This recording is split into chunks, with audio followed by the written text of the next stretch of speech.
Hello, everybody, and welcome back to the channel. I hope you're having a strange, dark, and mysterious day because today we are hitting the road for a classic piece of Americana, the vanishing hitchhiker legend. But this isn't the story your grandmother told you. This is a real-life, documented account from a lonely stretch of highway where the spectral and the physical world collided, leaving behind a terrifying mystery. This is the story of the vanishing hitchhiker of Route 12. Before we dive into the deep end of the mysterious, do me a favor. If you enjoy this type of content, please take a second to subscribe to the channel, like this video, and let me know in the comments what city you are watching this video from. Your support helps me keep telling these strange, dark, and mysterious stories. Our story centers on a specific, desolate stretch of highway known as Route 12, winding its way through the rugged, sparsely populated mountains of upstate New York. It's a road notorious for its hairpin turns, thick fog, and a long, tragic history of fatal accidents. The specific incident we're focusing on occurred in the dead of winter, in the year 1985. Our protagonist is a man named James Donovan. James was a traveling salesman for a regional paper company, a job that kept him on the road constantly. He was a skeptical, pragmatic man, utterly grounded in reality. He was driving his beat-up Ford sedan, heading back toward Albany after a long, unsuccessful day trying to close a deal in a remote town near the Canadian border. It was nearly 11 o'clock p.m. The temperature was well below freezing, and a thick, unnatural fog had rolled in, reducing visibility to almost nothing. The radio was fading in and out, the static almost as loud as the distant whine of his engine. James was driving slowly, nervously peering through the misty beam of his headlights when he saw her. Standing on the shoulder of the road, directly illuminated by his high beams, was a young woman. She was clearly in distress. She was wearing a thin, pale blue formal dress completely inappropriate for the freezing weather. Her dark hair was wet, plastered against her pale face, and she was standing stiffly, her thumb out, shivering violently. She looked like she had wandered out of a high school prom and into a nightmare. James, despite his exhaustion and his common sense telling him not to stop on a dark, foggy road, couldn't leave her there. He slowed down, pulled the sedan onto the snowy shoulder, and rolled down the passenger window. The moment he saw her face up close, he felt a wave of profound unease. Her eyes were wide, dark, and fixed on him with an expression of pure, bone-deep terror. "Where are you going?" James asked, trying to sound friendly. The girl's voice was barely a whisper. "The bridge. I need to get to the old covered bridge, just up the road. Please, I have to get there now." Quote, James knew the bridge she meant. It was about 3 miles further down Route 12. It was an iconic, but very remote, landmark. "All right, hop in. You're freezing," he said, reaching across to unlock the passenger door. The girl quickly opened the door and slid into the seat. The moment she settled beside him, James was hit by an intense wave of cold. It was far colder than the outside air, a chilling, damp cold that seemed to radiate directly from her body. He pulled back onto the highway. "My name is James. What's yours?" "Eliza," she replied, her voice still thin and strained. She didn't look at him. Her eyes were fixed straight ahead on the road, watching the fog-shrouded path ahead. James tried to make small talk, asking her what she was doing out here, who she was with, and why she was wearing a summer dress. Eliza's replies were short, fragmented, and strange. She mumbled something about a terrible argument and having to leave. She kept repeating that she was late and that she had to warn them. As they drove, James noticed something else disturbing. Despite the overwhelming cold she exuded, there was no sign of condensation, frost, or even a single shiver visible on her skin. She was perfectly, chillingly still. He glanced down at his dashboard. The thermometer gauge was inexplicably climbing, not dropping. The interior of the car was getting hotter, yet the cold radiating from Eliza was making James's side of the car feel like a freezer. They had been driving for about 5 minutes when the fog suddenly thickened, becoming an opaque, blinding wall of white. James had to slow the car down to barely 10 miles per hour. "Almost there," Eliza whispered, her voice tightening with dread.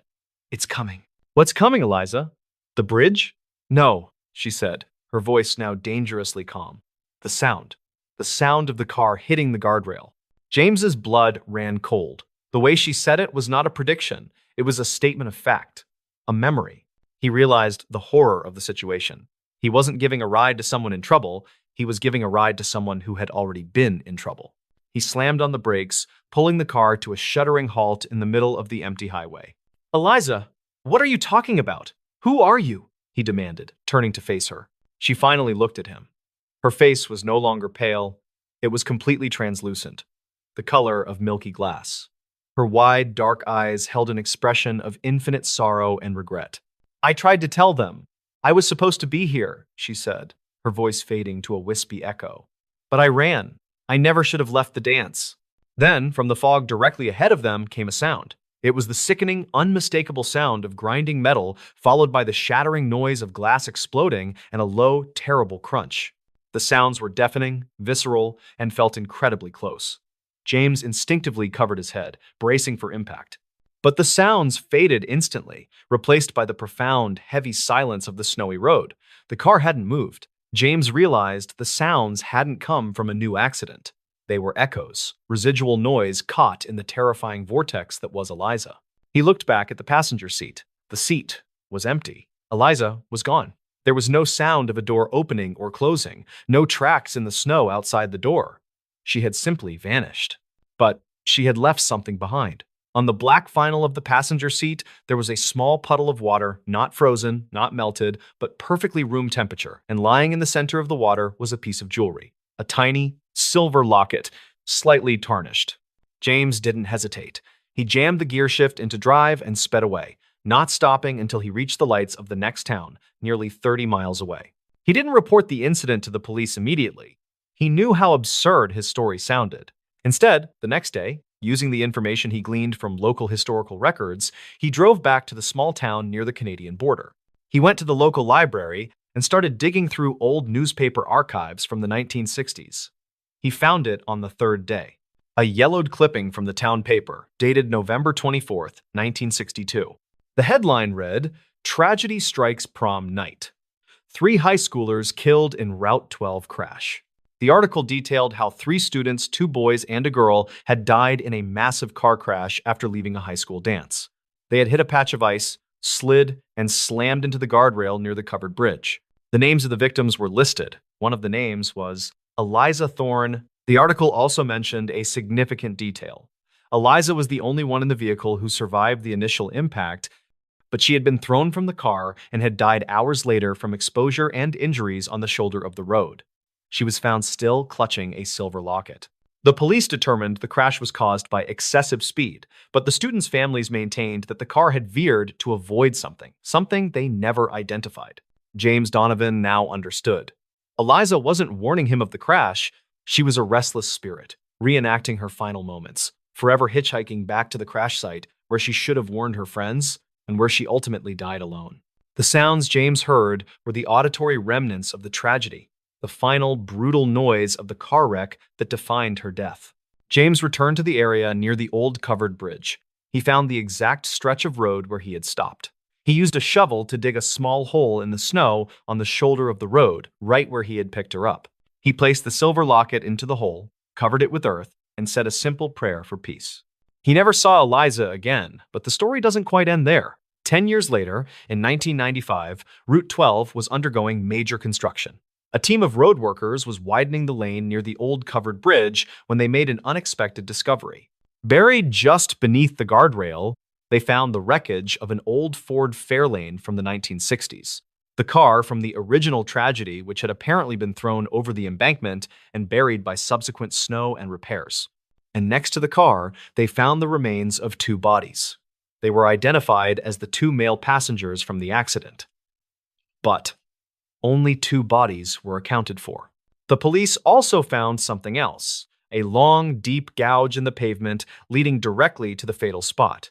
The gouge was much too clean and sharp to have been made by the initial impact. The road crew workers, when debriefed by the local sheriff, reported one strange detail. For the entire week they worked near that spot, they had battled an inexplicable, dense, localized fog that defied weather reports. And occasionally, late at night, when their work lights were on, they swore they could hear the faint, high-pitched scrape of something hard being dragged across the asphalt, desperately trying to get back to the crash site. And that, ladies and gentlemen, is the strange, dark, and mysterious story of the vanishing hitchhiker of Route 12. Until next time, take care of yourselves. How is everyone doing today? I hope you are all well, and if you are not, I hope things get better for you soon. Welcome back to the channel. I've got a true story for you today. It is strange, it is dark, and it is mysterious. And it details the horrifying events of a winter survival story that goes far beyond simple desperation, uncovering a terrible pact and a sequence of inexplicable phenomena that haunt one of the most infamous mountain passes in American history, Donner Summit. Before we get into the story, I want to ask you a quick question. Where in the world are you watching this video from right now?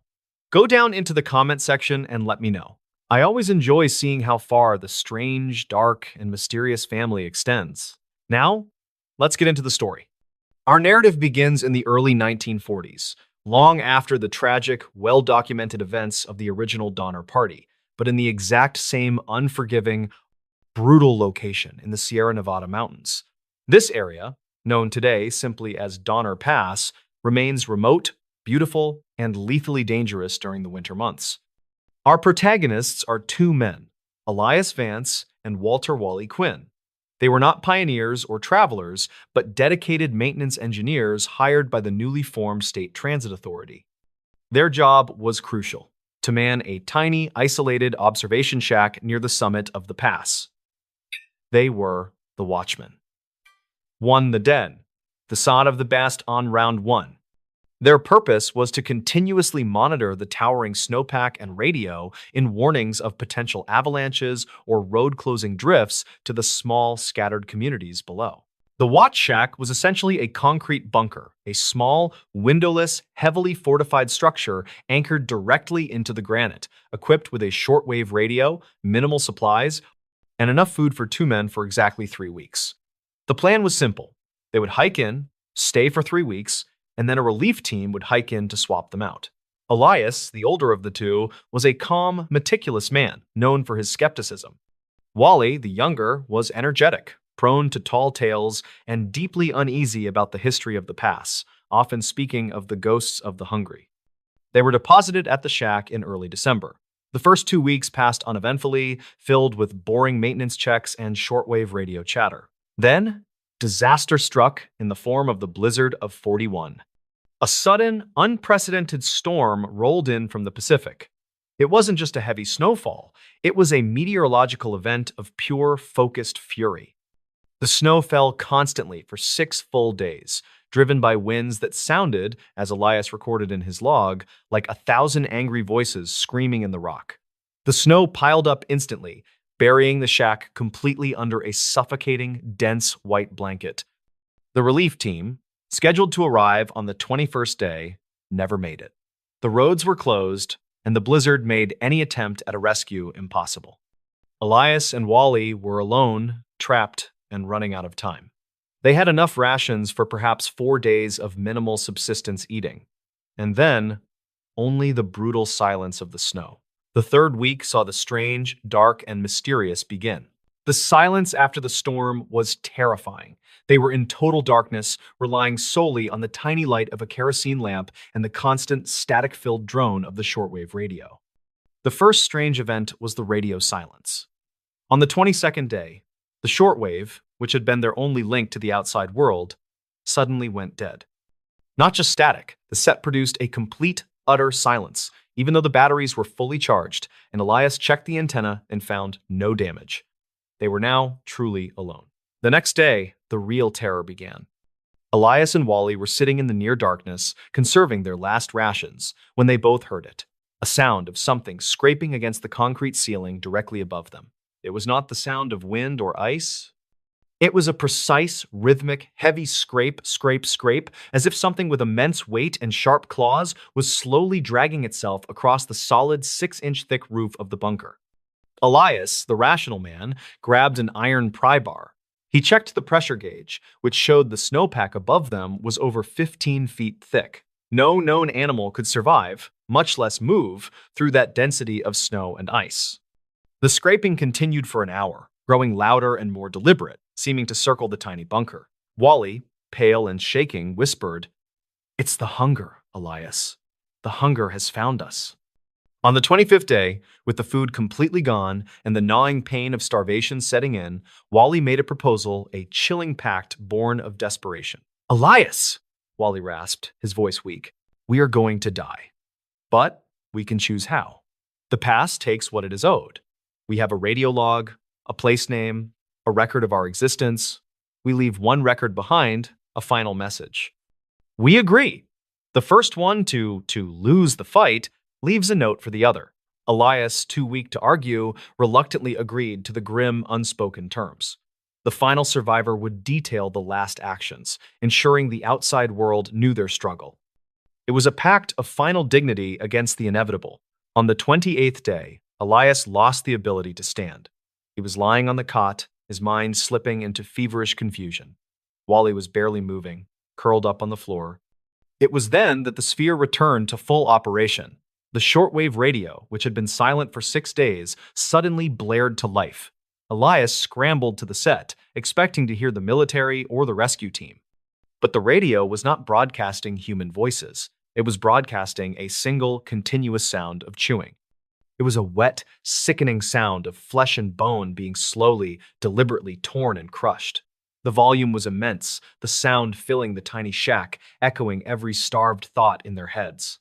The sound was accompanied by a single, high-pitched, metallic whine that made the teeth ache. The sound persisted for exactly 10 minutes, then abruptly cut off, returning the radio to the previous heavy silence. Wally, now sitting up, his eyes wide and black, looked at Elias. "It's telling us what to do," he whispered, his voice dangerously even. "The past demands it. It's showing us the future." On the 30th day, Wally was gone. Elias woke from a fitful, feverish sleep to find Wally's cot empty. His heart hammered in his chest. He dragged himself across the floor, searching the tiny bunker. Wally was not there. The single, heavily reinforced door, the only way in or out of the bunker, was still sealed shut by the internal locking mechanism that only Elias could reach. The bunker was a tomb, and Wally had vanished from inside a sealed coffin. Elias was alone, surrounded by the silence of the radio and the crushing darkness of the snowpack. He found Wally's final note tucked under his pillow, written in a shaky, almost incomprehensible hand. The note didn't talk about the pact or the radio. It read simply, "The watchman must report. The summit needs its voice." Elias spent the next 2 days in a state of delirious starvation, convinced he was hallucinating the empty bunker, the radio silence, and the terrifying sound of chewing. Then, the final, inexplicable event occurred. The shortwave radio blared to life again. This time, it was not the chewing sound. It was the sound of a human voice, Elias's own voice, but faint, distant, and distorted by static. Elias listened, terrified, as his own voice broadcast a series of precise, detailed weather and snowpack readings, followed by the clear, calm sign-off he used every day. "This is Watchman Vance reporting clear conditions. End transmission."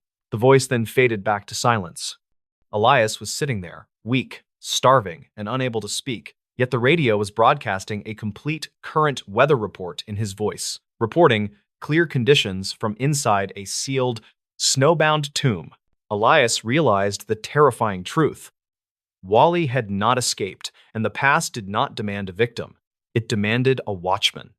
Wally's disappearance, the sound of the chewing, and the inexplicable broadcast of Elias's voice were all part of a dark, persistent phenomena that used the isolated watchman to keep the past clear. Elias never escaped the bunker. He was found weeks later, severely emaciated, still clutching the shortwave radio, his eyes wide open, frozen in an expression of pure, final terror. He had died of starvation. Yet the final, horrifying analysis of his body showed that he had consumed something incredibly dense, non-nutritious, and fibrous, something the pathologists couldn't identify. And on the shortwave radio's log, the final entry, written in Elias's own hand on the day he died, was not a final goodbye, but a chilling message. "Conditions clear, visibility perfect, the summit is ready for travel."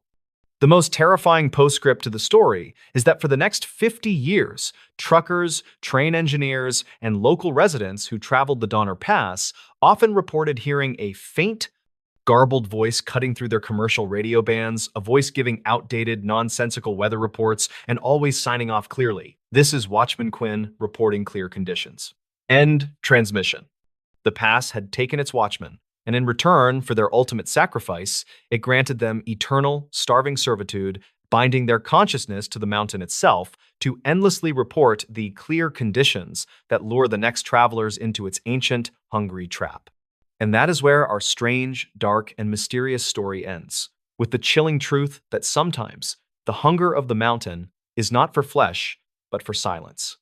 If you enjoyed this strange, dark, and mysterious story, please consider hitting that like button. And if you are new here, hit that subscribe button to join our community. Thank you for listening, and I hope to see you all on the next one. Today's story is about a journey that was supposed to be a victory lap, but turned into a slow-motion nightmare. It is a story about the finest police officers in the world, men who were considered unbreakable, being slowly taken apart by the unforgiving silence of the Canadian North. It is a reminder that in the wild, confidence can be just as deadly as a bullet. Before we begin, tell me where you are watching from in the comments. Now, let's get into the story. To understand the magnitude of this tragedy, we first have to look at the man at the center of it. His name was Inspector Francis Fitzgerald. In 1910, Francis Fitzgerald was a legend in the Royal Northwest Mounted Police. He was the kind of guy other cops wanted to be. He was handsome, he was tough, and he had spent his entire career in the Arctic. He had sailed the worst seas, arrested the most dangerous criminals, and traveled thousands of miles by dog sled. He was known as the man who never failed. Because of his stellar reputation, Fitzgerald was chosen for a prestigious assignment. Every winter, the Mounted Police did a patrol, a mail run from Fort McPherson, which is way up in the Northwest Territories, to Dawson City in the Yukon. This was not a walk in the park. It was a 475-mile trek through some of the most rugged, mountainous terrain on Earth. But for a man like Fitzgerald, it was routine. In fact, Fitzgerald didn't just want to do the patrol. He wanted to destroy the record. He wanted to make the trip faster than anyone had ever done it before. He selected his team carefully. He picked 3 men. First, there was Constable Richard Taylor. He was a powerhouse, a veteran woodsman who was fit and strong. Then there was Constable George Kinney. He was not as tough as Taylor, but he was reliable. Finally, there was Special Constable Sam Carter. Carter was an expert herdsman and a longtime resident of the North. So, you have 4 tough, experienced men. They had the best dogs. They had the best equipment. They were the dream team of the Arctic. But right before they left, there was a red flag. A massive red flag. A local indigenous guide offered to go with them. The route from Fort McPherson to Dawson City is tricky. There are hundreds of rivers and creeks that all look exactly the same. If you take one wrong turn, you end up in a dead end. Fitzgerald looked at the guide and shook his head. He said, "No thanks. I have a map, I have a compass, and I have Sam Carter. He knows the way." Fitzgerald was so confident in his ability to move fast that he made a critical calculation. He decided to travel light. He packed enough food for 30 days. The trip usually took roughly 30 to 40 days. He was cutting it razor thin because he assumed they would be flying across the snow. On December 21st, 1910, the 4 men and their 3 teams of 15 dogs set off from Fort McPherson. The temperature was a brisk 21 degrees below zero. The villagers waved goodbye, watching the lost patrol disappear into the white horizon. They expected to hear news of their record-breaking arrival in Dawson City in a few weeks. For the first week, everything went according to plan. The team was making incredible time. They were covering 20 miles a day. They laughed, they joked, and they camped under the northern lights. Fitzgerald felt validated. He didn't need a guide. He was the master of the North. But on New Year's Day, 1911, the luck ran out. A massive snowstorm hit. The trail, which was usually visible, was buried under feet of fresh powder. The landmarks were erased. Fitzgerald began to rely heavily on Sam Carter to navigate. But there was a problem. Sam Carter had only done this route once before, and it was 5 years ago, and he had done it in the opposite direction. The terrain started to look unfamiliar. They were searching for a specific river called the Little Wind River. It was the key to crossing the mountain range. Sam Carter looked at a frozen creek and said, "This is it. This is the turn." Fitzgerald checked his map. It didn't look quite right, but he trusted his man. He trusted the experience. So the patrol turned right, heading up a steep, winding canyon. They traveled for days up this river. The going got harder. The snow got deeper. The dogs were struggling. Finally, after wasting nearly a week fighting their way up this canyon, the river just ended. It fizzled out into a dense forest of willow and jagged rocks. It was a dead end. They had taken the wrong turn. Fitzgerald stood there, looking at the dead end, and the weight of his mistake crashed down on him. They had wasted precious food and precious energy going the wrong way. He checked the supplies. They had enough food left for maybe a week or two, but they were only halfway to Dawson City. Fitzgerald made the only decision he could. He said, "We have to turn back. We have to go back to Fort McPherson." It was January 12th, 1911. The return trip should have been easy. Just follow their own tracks back, right? Wrong. The wind in the Arctic is relentless. Their tracks from the journey up the canyon had been completely blown away. They were breaking a fresh trail all over again. And now, the temperature dropped. We are talking about 50 degrees below zero. At that temperature, the air hurts to breathe. Your eyelashes freeze together, and they were running out of food. This is where the story shifts from an adventure to a horror movie. By mid-January, the dog food was gone. The dogs, which had been their loyal engines, were now starving. They became weak. And in the Arctic, when a sled dog can no longer pull, it becomes something else. It becomes food. Fitzgerald ordered the first dog to be killed. The men sat around the campfire, cooking the meat of the animal that had pulled them for hundreds of miles. It was a grim meal. Dog meat is tough, stringy, and has very little fat. In the cold, your body needs fat to burn for heat. Lean meat doesn't cut it. You can eat a full belly of lean meat and still starve to death. It is called rabbit starvation. As they trudged back toward Fort McPherson, the men began to deteriorate. Their faces grew gaunt. Their movements became slow and jerky. Constable Taylor and Special Constable Carter were hit the hardest. They started to hallucinate.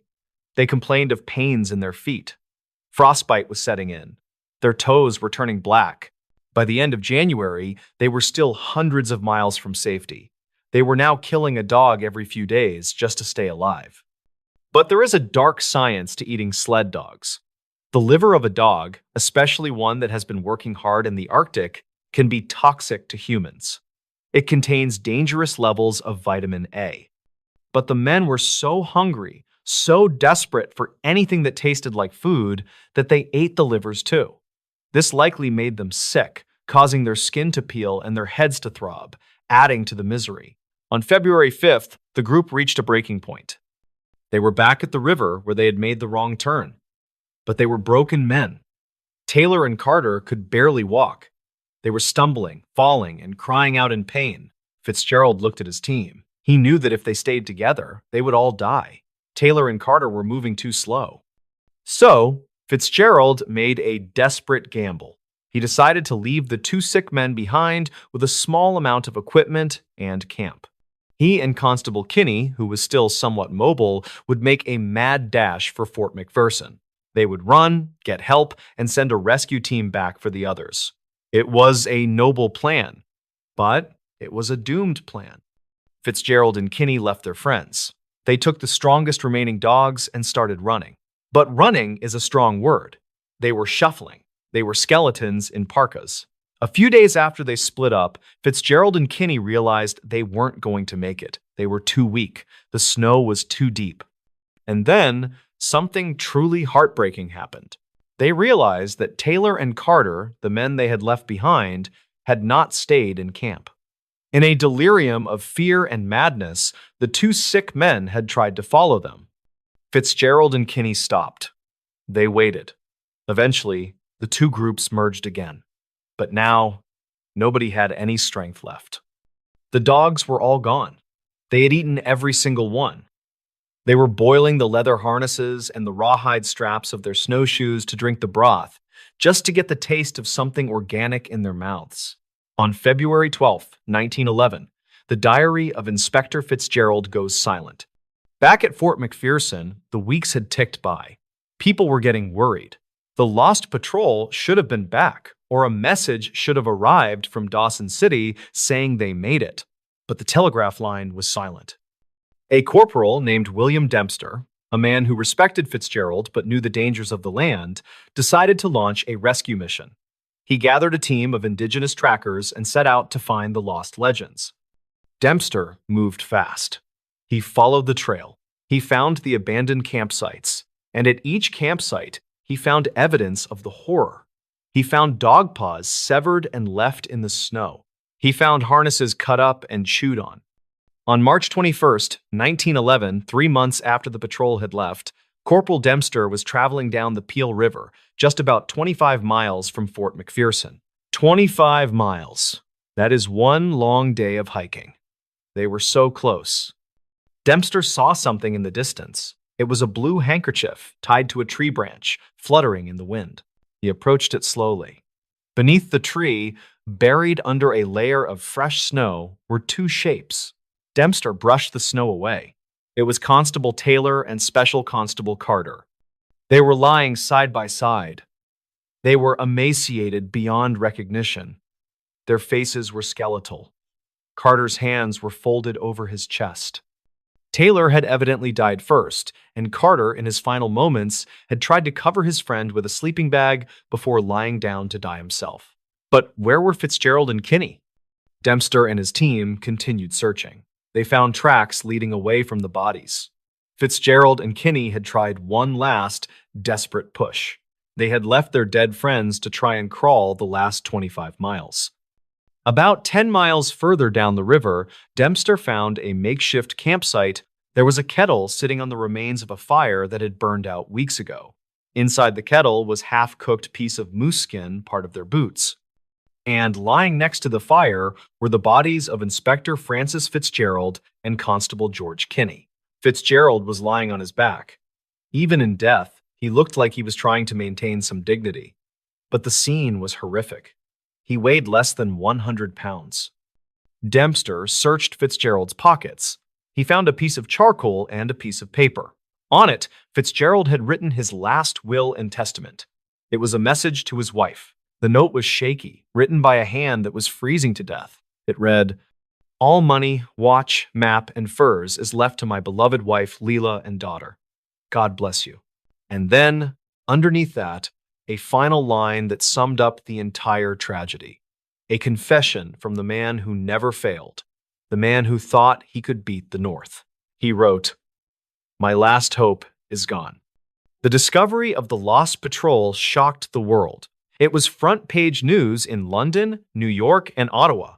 How could the best of the best die like this? An inquiry was held. They analyzed every decision Fitzgerald made. They concluded that it was a combination of bad luck, bad weather, and one fatal flaw: hubris. Fitzgerald wanted the speed record so badly that he refused a guide. He wanted to travel so light that he didn't bring enough food for an emergency. He trusted his own legend more than he trusted the reality of the landscape. When the bodies were examined, it was determined that they had died of starvation and exposure. But the psychological torture they endured, the realization that they had taken a wrong turn, the eating of the dogs, the slow march toward a home they would never see is unimaginable. They were buried in Fort McPherson. Their graves are still there today, 4 white picket fences in a row, marking the resting place of the lost patrol. The Royal Northwest Mounted Police changed their rules after this. They made it mandatory to hire indigenous guides for long patrols. They established food caches along the route so that no one would ever starve again. But the lesson of Inspector Fitzgerald remains. The Arctic is a place of absolute truth. It does not care about your rank. It does not care about your past victories. It does not care if you are a hero. If you take a wrong turn and you are not prepared, the wind will bury you just the same. So, the next time you are planning a trip and you think you don't need a map because you have a good sense of direction, just remember the lost patrol. Remember the blue handkerchief tied to a tree just 20 miles from safety. And remember that sometimes the most courageous thing you can do is admit that you need help. Today's story is about one of the most baffling disappearances in North American history. It is a case that sparked the largest search and rescue operation ever conducted in the Great Smoky Mountains, involving the FBI, the Green Berets, and thousands of volunteers. Yet, to this day, it remains unsolved. This is the story of Dennis Martin. Before we begin, tell me where you are watching from in the comments. To understand how truly terrifying this story is, you first have to understand the setting. The Great Smoky Mountains National Park, straddling the border between North Carolina and Tennessee, is a place of ancient, breathtaking beauty. It is named for the natural fog that hangs over the range and looks like large smoke plumes. It is a dense, temperate rainforest with over 800 square miles of wilderness. It is a place where families go to make memories, to camp, and to escape the noise of the city. But the locals know something else about these mountains. They know that the terrain is unforgiving. The vegetation is so thick, often called rhododendron hells, that a person can step 5 feet off the trail and completely disappear from view. It is in this vast green ocean of trees that the Martin family arrived for a Father's Day weekend trip. It was June 14th, 1969. Bill Martin, a successful architect from Knoxville, Tennessee, had been looking forward to this trip all year. It was an annual tradition for the Martin family. Every Father's Day, the men of the Martin family, Bill, his father Clyde, and his 2 sons, would hike into the mountains to camp. This year, they were headed to a place called Spencefield. Spencefield is a grassy bald, a high-altitude meadow sitting along the Appalachian Trail. It offers stunning views and wide-open spaces, making it a perfect spot for camping. Bill brought along his 2 sons. There was his older son, Douglas, and his younger son, Dennis. Dennis Martin was just 6 years old. He was a cute kid, a little small for his age, with a mop of dark hair and an adventurous spirit. On this particular trip, Dennis was wearing a very distinct outfit. He had on a bright red t-shirt, green shorts, and white socks with little Oxford-style shoes. That red shirt is a crucial detail because in the deep greens and browns of the forest, red is the one color that should stand out like a beacon. It is the color of safety, or at least it should have been. The hike up to Spencefield was grueling but uneventful. The family arrived at the clearing, set up their campsite, and began to enjoy the pristine mountain air. It was a beautiful Saturday afternoon. The sun was shining, the birds were singing, and the atmosphere was relaxed. There were other families up there too. In fact, another family, the Martins' friends, were camped nearby with their own 2 young sons. So, you had a group of 4 young boys running around the meadow, playing tag, and burning off energy while the fathers sat on the grass, chatting and keeping a casual eye on them. As the afternoon sun began to dip lower, casting long shadows across the grass, the boys decided they wanted to play a prank on the adults. You know how kids are. They love the thrill of the jump scare. The plan was simple. The adults were sitting in a loose circle talking. The 4 boys would split up, sneak around the perimeter of the clearing, hide in the bushes, and then, on a silent signal, they would all jump out at once and scream to startle their dads. Because Dennis was the youngest, and because he was wearing that bright red shirt, the older boys told him he needed to hide separately so he would not give away their position. The 3 older boys went one way, creeping to the left. Dennis, eager to play his part perfectly, went the other way. He trotted off alone toward a patch of dense brush on the edge of the forest. Bill Martin watched his son go. He saw the flash of the bright red shirt as Dennis ducked behind a large bush.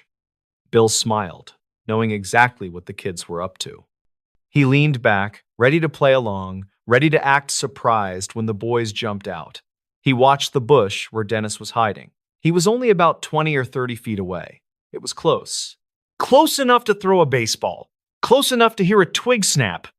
A few minutes passed. The tension built in that playful way children love. Then, the signal was given. Boom.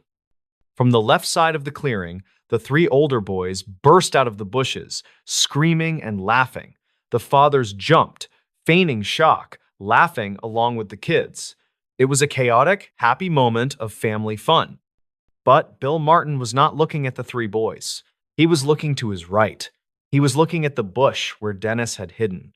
He was waiting for his 6-year-old to jump out and join the fun. But Dennis did not jump out. The laughter of the other boys died down. They looked around, breathless and smiling. "Where's Dennis?" one of them asked. Bill stood up.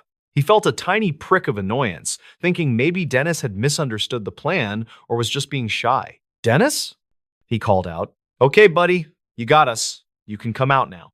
There was no answer, just the sound of the wind moving through the tall grass of Spence Field. Bill walked over to the bush. He expected to see his son crouch down, giggling, hand over his mouth.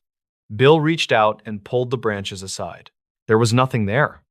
The space behind the bush was empty. At that specific moment, panic did not set in fully. Not yet. The human brain tries to rationalize things.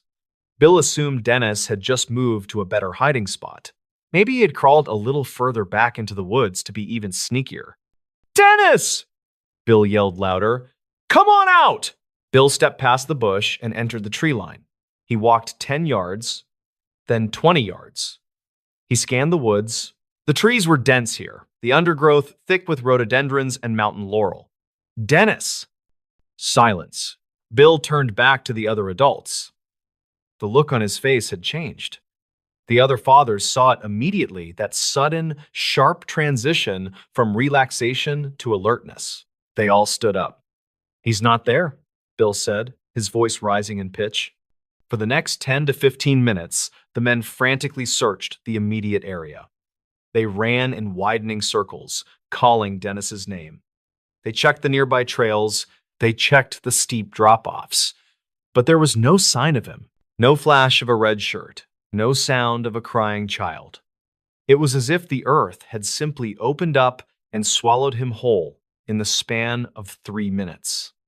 Bill Martin, realizing this was serious, ran miles down the trail to the ranger station to get help. By 8 in the evening, the National Park Service had been alerted.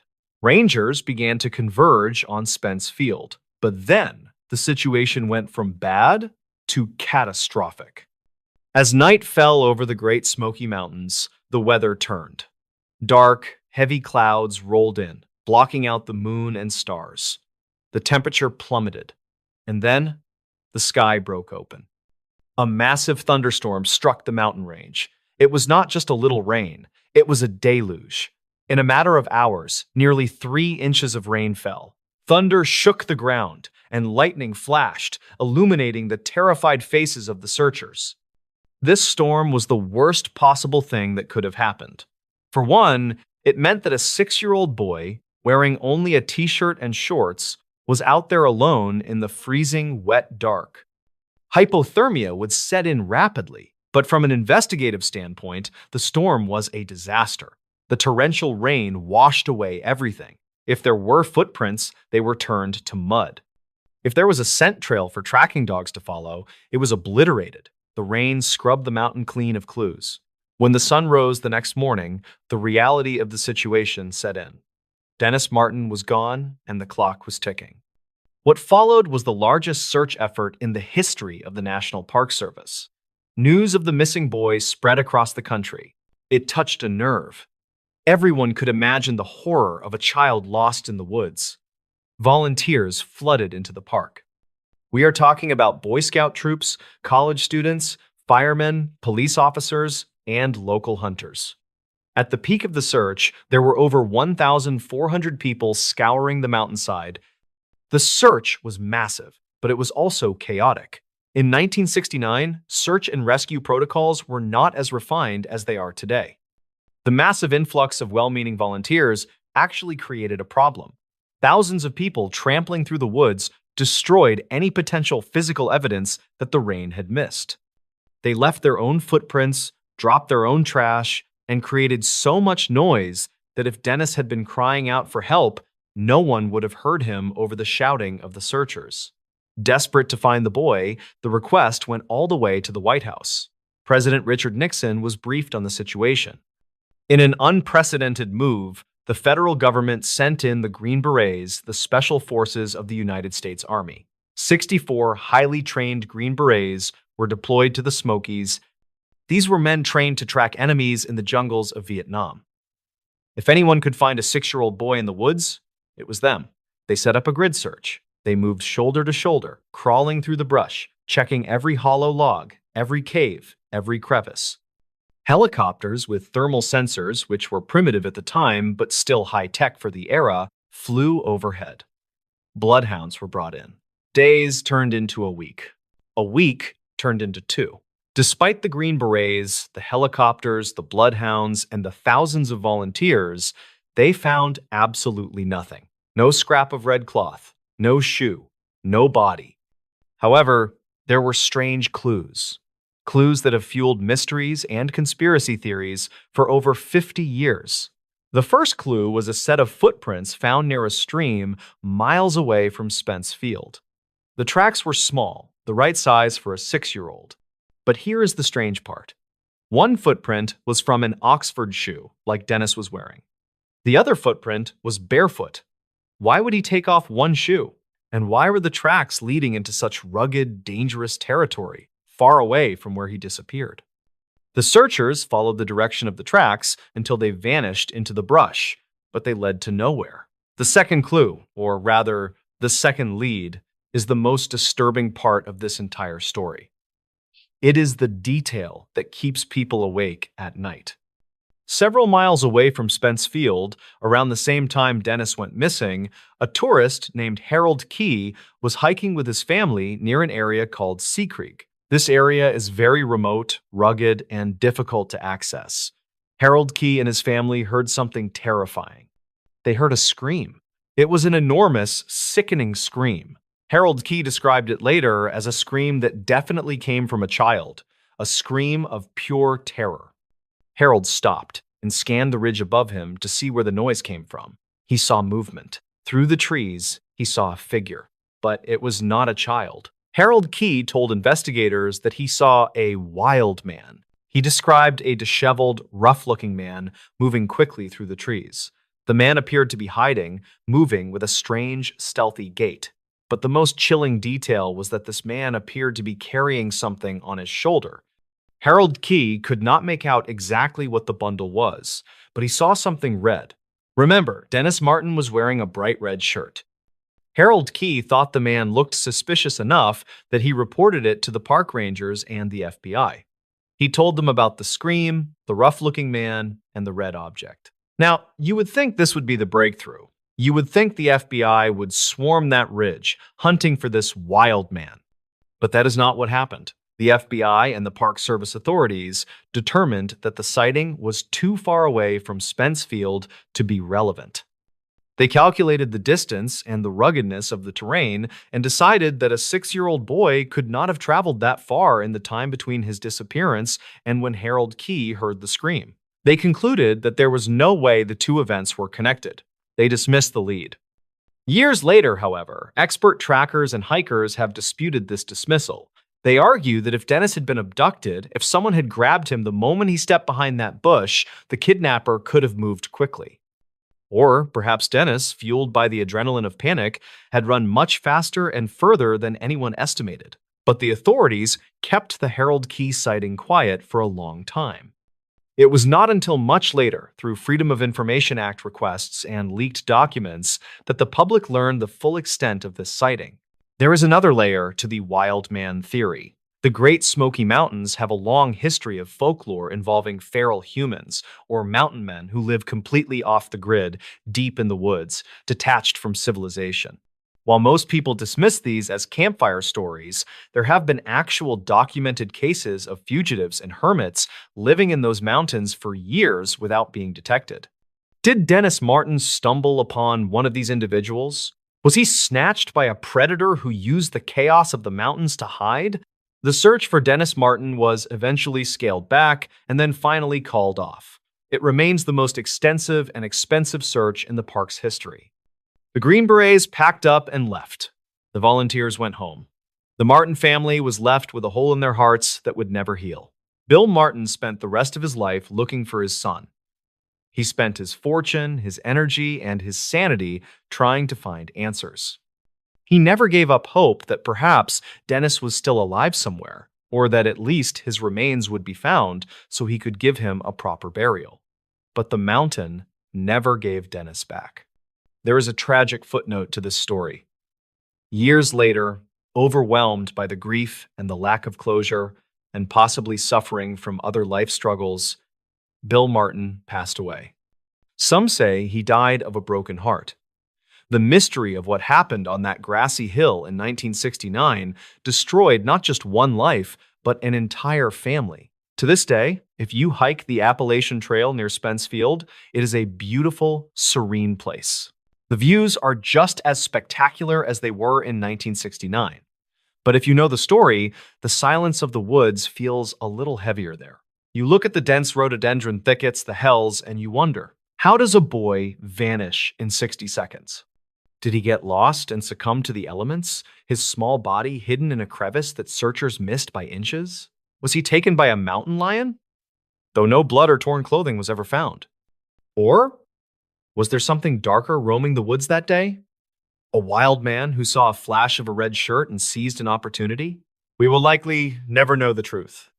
The disappearance of Dennis Martin remains one of the most unsettling mysteries of the national park system. It is a reminder that no matter how safe we feel, the wilderness is vast, indifferent, and full of secrets. And that is where the story ends. But the question remains, what really happened to Dennis Martin? If you are a fan of the strange, dark, and mysterious, this case is the ultimate example of why you should always keep your loved ones close when you step into the wild. Because sometimes, all it takes is a single moment, a single turn around a bush for someone to be gone forever. Today's story is a locked room mystery. But the locked room isn't a bedroom or a basement. The locked room is the entire continent of Antarctica.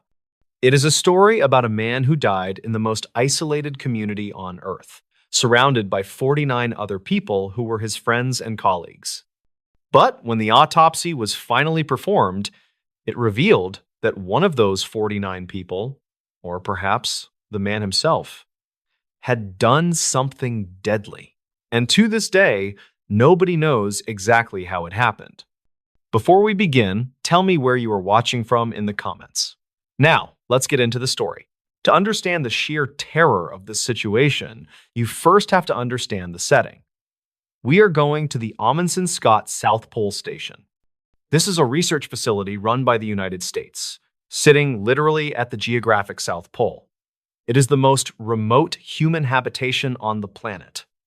In the summer, it is busy. Planes fly in and out, scientists come and go, but in February, the last plane leaves. And once that plane takes off, the winter over crew is stuck. For the next 8 months, the temperature will drop to 100 degrees below zero. The sun will set and not rise again for 6 months. It is pitch black, freezing, and totally isolated.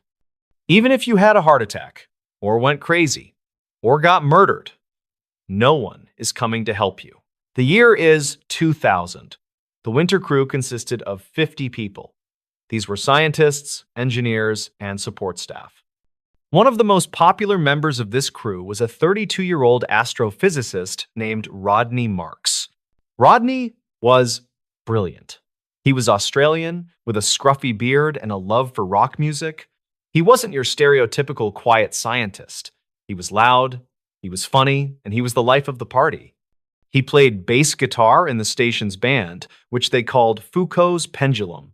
He liked to drink, he liked to tell jokes, and he was deeply in love. He was actually in a relationship with another scientist on the base, a woman named Sonia. Rodney was there to work on a very specific telescope called the ASTRO, or ASTRO. He was healthy. He had passed all the rigorous physical and psychological exams required to go to the South Pole. On May 11th, 2000, everything seemed normal. It was the middle of the Antarctic winter. Outside, it was dark, 24 hours a day. The wind was howling.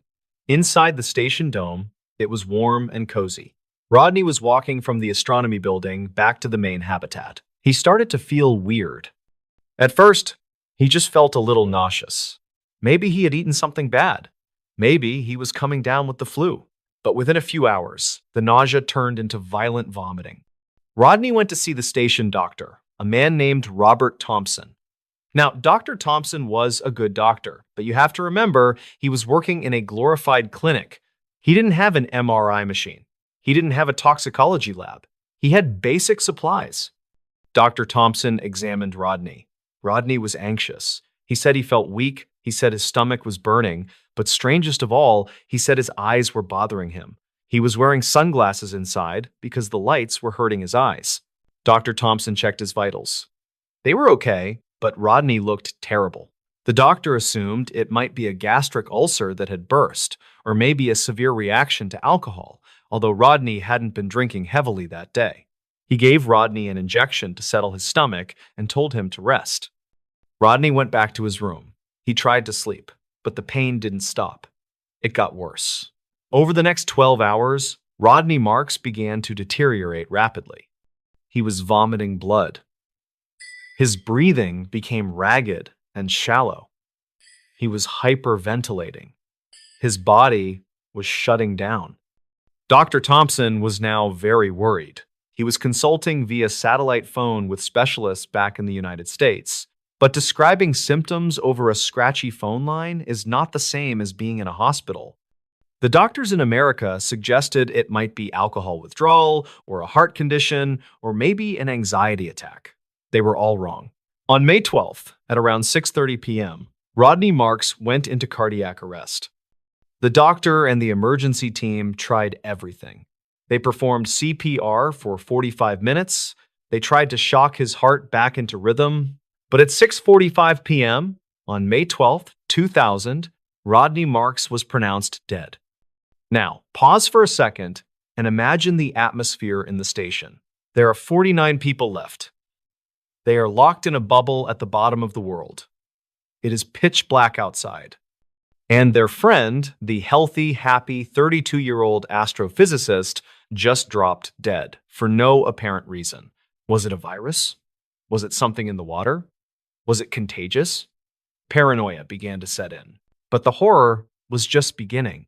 Because planes cannot fly to the South Pole in the middle of winter, the fuel literally turns to jelly in the cold. They could not remove the body. The crew had to build a makeshift coffin out of wood scraps. They placed Rodney's body inside, and then they had to store him. They moved the coffin out into the cold storage area of the station, essentially burying him in the ice. For the next 6 months, the crew of the Amundsen Scott station had to live, work, and eat, knowing that their friend's frozen corpse was sitting just a few hundred feet away in the darkness. It was a long, brutal winter. The morale at the station plummeted. Rodney's girlfriend, Sonia, was devastated. The doctor was racked with guilt, wondering if he had missed something. Finally, October arrived. The sun rose. The temperatures warmed up enough to roughly 50 degrees below zero for a plane to land. A flight arrived to take Rodney Marks home. Because Rodney was an Australian citizen, his body wasn't flown to the United States. It was flown to Christchurch, New Zealand, which is the main hub for Antarctic operations. The autopsy was performed in New Zealand. Everyone expected the coroner to find a hidden heart defect or maybe a brain aneurysm, something natural. But when the toxicology report came back, the coroner dropped a bombshell. Rodney Marks did not die of natural causes. He had died from acute methanol poisoning. Now, for those who don't know, methanol is not the alcohol you drink. The alcohol in beer and wine is ethanol. Methanol is different. It is found in cleaning fluid, paint thinner, and scientific solvents. It is extremely toxic. If you drink even a small amount of methanol, your body metabolizes it into formic acid. This acid basically eats you from the inside out. It attacks your optic nerve first, which explains why Rodney was wearing sunglasses and complaining about his eyes, and then it shuts down your organs. The coroner found that Rodney had ingested about 150 milliliters of methanol, that is about a wine glass full. This changed everything. This was no longer a medical tragedy. This was a potential crime scene. There were only 3 possibilities. Possibility number 1. Suicide. Did Rodney drink the poison on purpose? The investigators looked into this, but it didn't make sense. Rodney had no history of depression. He was excelling in his career. He was in a happy relationship. He had just finished a phone call with his boss where he was excited about his work. And most importantly, methanol is a horrific way to die.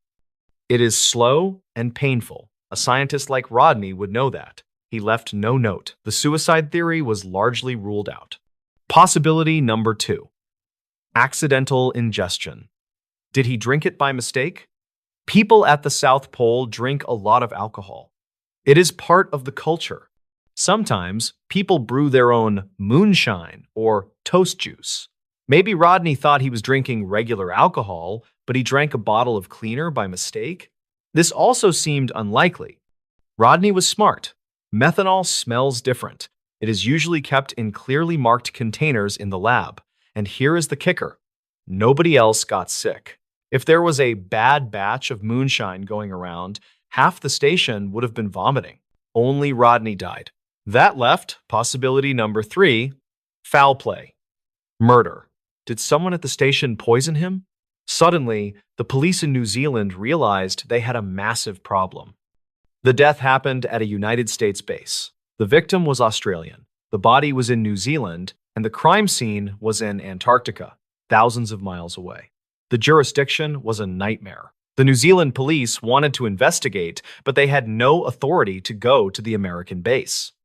The Americans launched their own investigation, but by the time they started asking questions, months had passed since the death. The station had been cleaned. The trash had been thrown out. The specific bottle that the methanol might have come from was long gone. And the 49 witnesses? They had all scattered to different parts of the world as soon as the winter ended. The investigators did find a few strange clues. They found needle marks on Rodney's arm, but the doctor said those were likely from the attempts to draw blood or give him medication before he died. But were they? Could someone have injected him? They found that there was a supply of methanol in the scientific lab where Rodney worked. It was used for cleaning the telescope equipment. It was accessible. Anyone could have taken it. But who would want Rodney dead? He was popular. He was the guy everyone liked. There were no reports of major fights, no love triangles, no deaths. The New Zealand coroner held an inquest. He interviewed the crew members. Some people said Rodney was a heavy drinker, implying he might have been so drunk he grabbed the wrong bottle. But the autopsy showed his blood alcohol level was low when he died. He wasn't drunk. Other people whispered about tensions on the base. Living in isolation for 6 months makes people crazy. Small arguments turn into hatred. Had Rodney made a joke that offended the wrong person? The investigation hit a brick wall.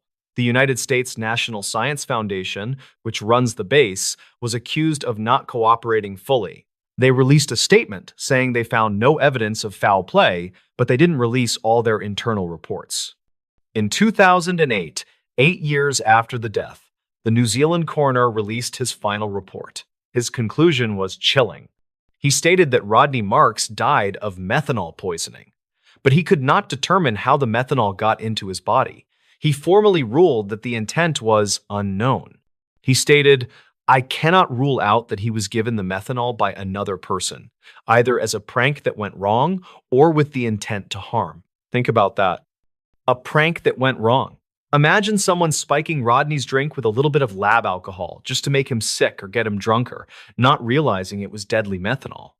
And then watching him die and being too terrified to admit what they did. They would have had to live in that station with the body for 6 months, keeping that secret. Or someone wanted him dead, and they committed the perfect crime. They used a weapon that would vanish from the body eventually. They did it in a place where no police could arrive for 6 months. They did it in a jurisdiction black hole. To this day, the death of Rodney Marks remains the only unsolved death in the history of the South Pole. The 50 people who wintered over that year know the truth, or at least one of them does. Rodney's family in Australia has never stopped asking for answers. A memorial stone stands for him at the South Pole, facing the true geographic south. It reads, "Rodney Marks. He lived life to the fullest." But the question remains, did he lose his life to a tragic mistake? Or is there a murderer walking free today, a person who knows exactly what happened in the dark, frozen silence of the year 2000?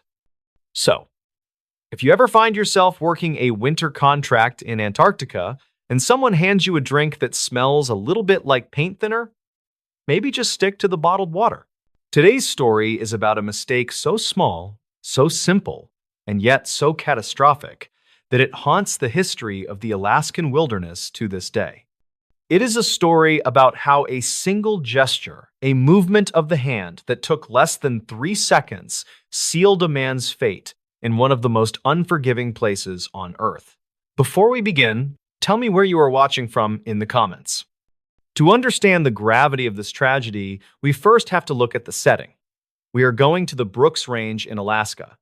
This is not the Alaska of cruise ships and tourist gift shops. This is the deep bush.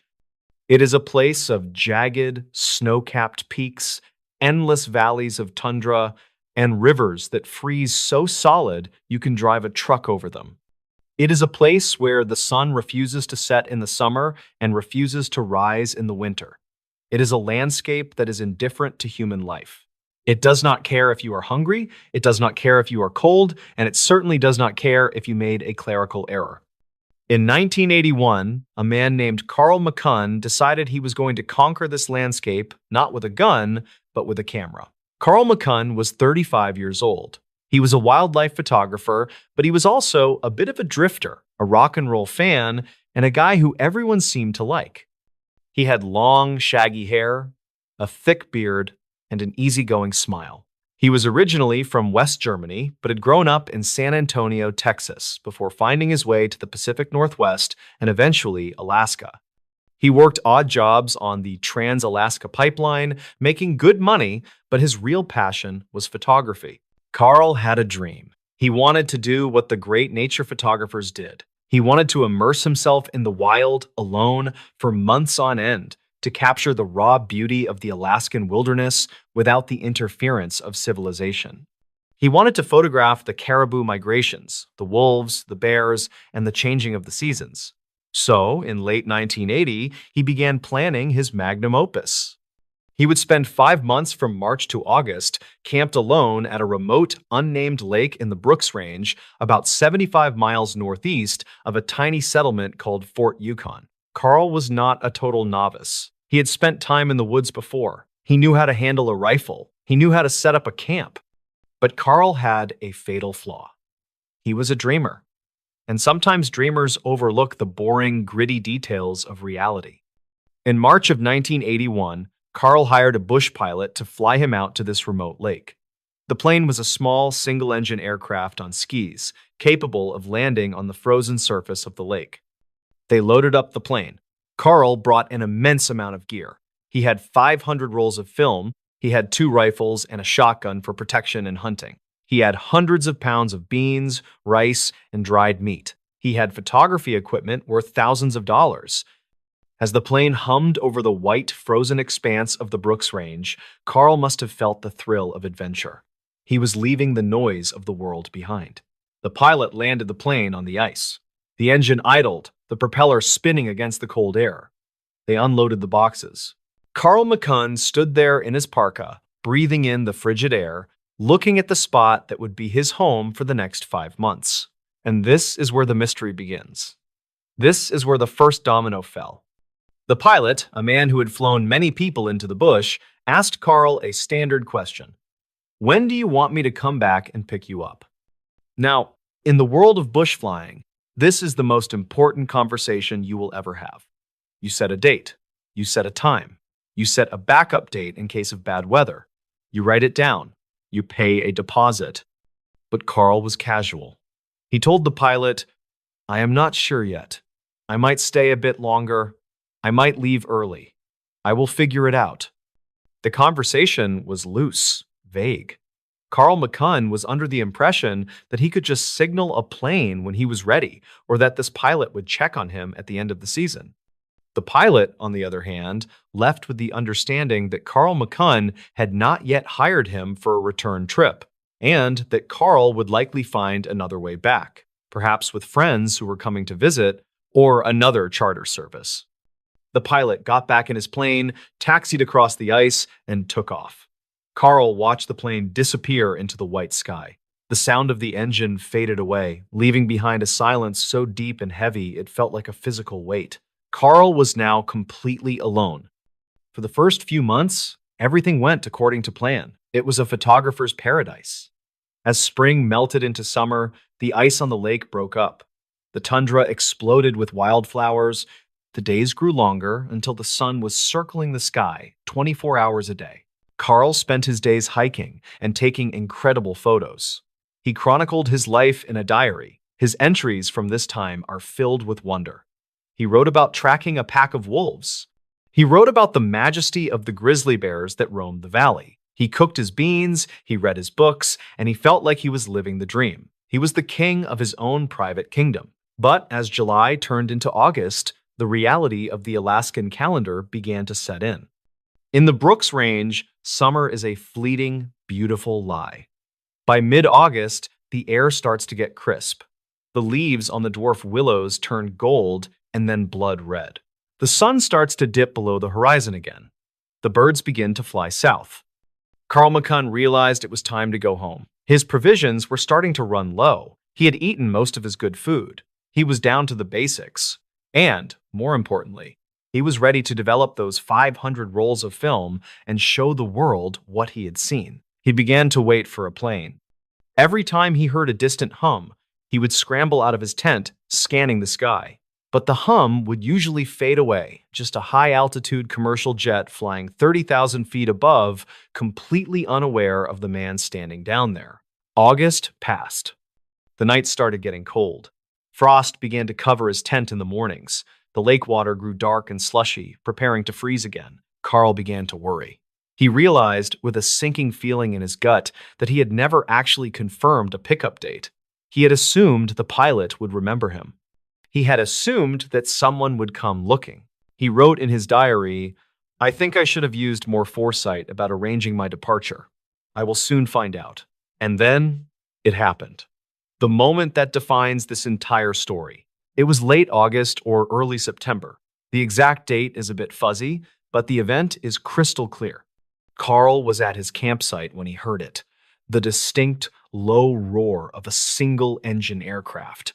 And it was not high up, it was low. He burst out of his tent. He grabbed his orange sleeping bag cover to use as a flag.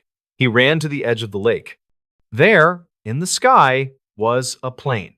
It was a small bush plane, the kind used by Alaska State Troopers or local hunters. The pilot had spotted the camp. The plane banked sharply and began to circle the lake. Carl McCunn's heart must have been hammering in his chest. This was it. Salvation. He was going home. The plane flew low over him. The pilot was looking down.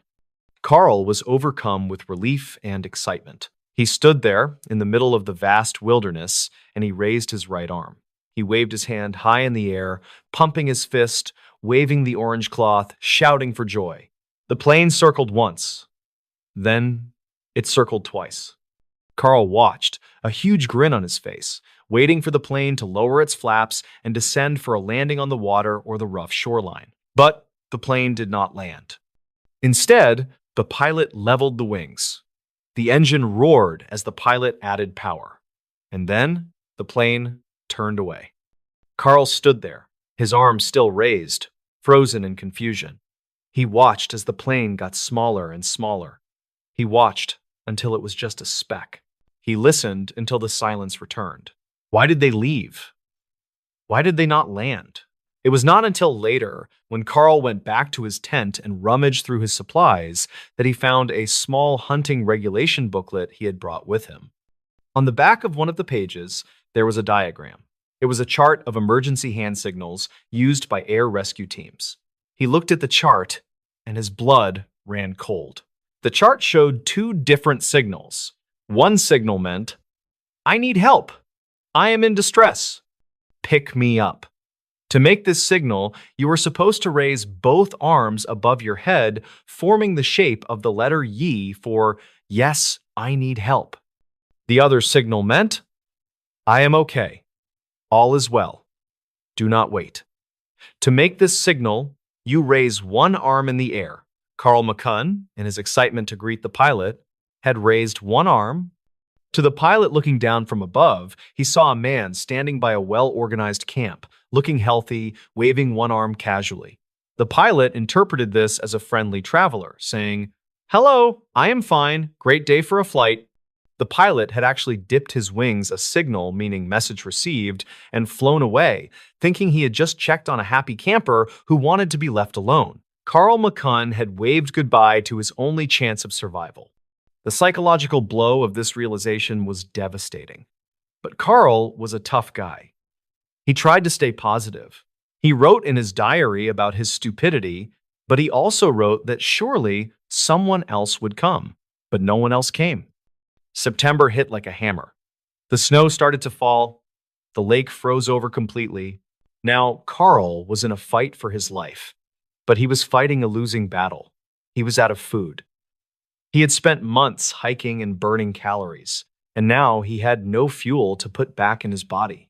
He tried to hunt, but the animals had migrated or gone into hibernation. The caribou were gone. The bears were sleeping. He managed to shoot a few ducks and muskrats, but it was not enough. He started digging into the snow to find dried rose hips, tiny berries that offered almost no nutritional value. His body began to consume itself. This is what happens during starvation. First, the body burns fat. Carl lost all his body fat. Then, the body begins to eat the muscles. Carl became weak. Walking became a chore. Gathering firewood became a marathon event. The temperature plummeted to 20 degrees below zero, then 30 below, then 40 below. His tent, which was designed for three-season camping, was not built for an Arctic winter. He had to keep a fire going constantly, but he was too weak to chop wood. He started burning his notebooks. He contemplated burning his film, the very reason he was out there, but he couldn't bring himself to destroy his work. By November, Carl McCunn was a skeleton. He was suffering from frostbite. His hands and feet were turning black. The pain was excruciating. His diary entries from this time are heartbreaking. They shift from the observations of a naturalist to the ramblings of a man staring into the abyss. He wrote about dreams of food. He wrote about steak, about chocolate, about his family in Texas.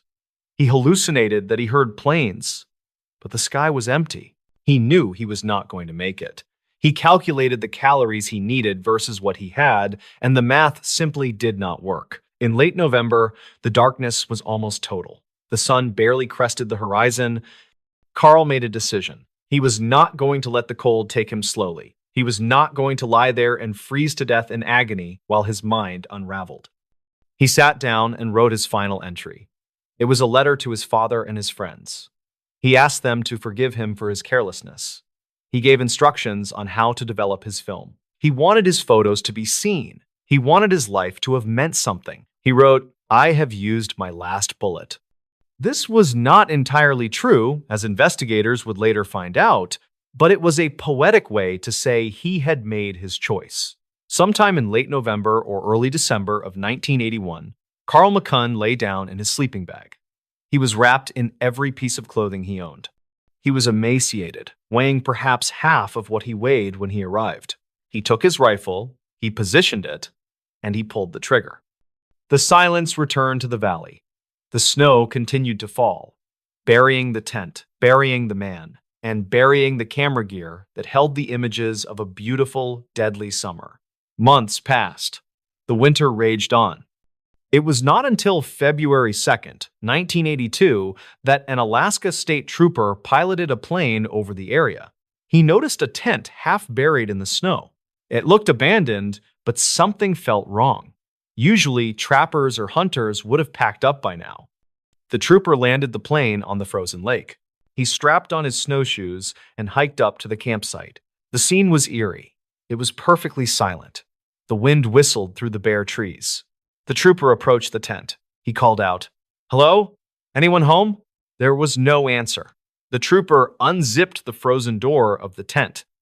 Inside, he found the frozen body of Carl McCunn. He was incredibly thin, his face gaunt. Next to him was his diary, and right near the body was his driver's license. Carl had taken it out and placed it clearly in view so that whoever found him would know exactly who he was without having to search his pockets. It was a final act of consideration from a man who had been known for his kindness. But the most haunting thing found at the campsite was a small note, scrawled on a piece of paper. It read, "Dear God in heaven, please forgive me my weakness and my sins. Please look over my family." And then, a second note, perhaps the most tragic of all, "They flew right over me. I waved, they waved back, and then they left." The story of Carl McCunn became a legend in Alaska, a cautionary tale told to every greenhorn and newcomer who steps off a plane in Fairbanks or Anchorage. The photos he took were eventually developed. They were stunning. They showed the breathtaking beauty of the Brooks Range, the jagged mountains, the wildflowers, the herds of caribou moving like a river across the land. They showed a man who was deeply in love with the world. But looking at those photos now, it is hard not to see the ghost in the frame. It is hard not to think about the man behind the camera, the man who had everything he needed to survive, except for a calendar and a clear understanding of a hand signal.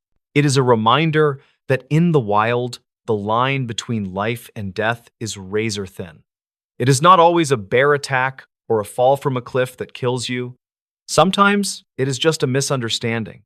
Sometimes it is just a wave of the hand. Carl McCunn wanted to be one with nature.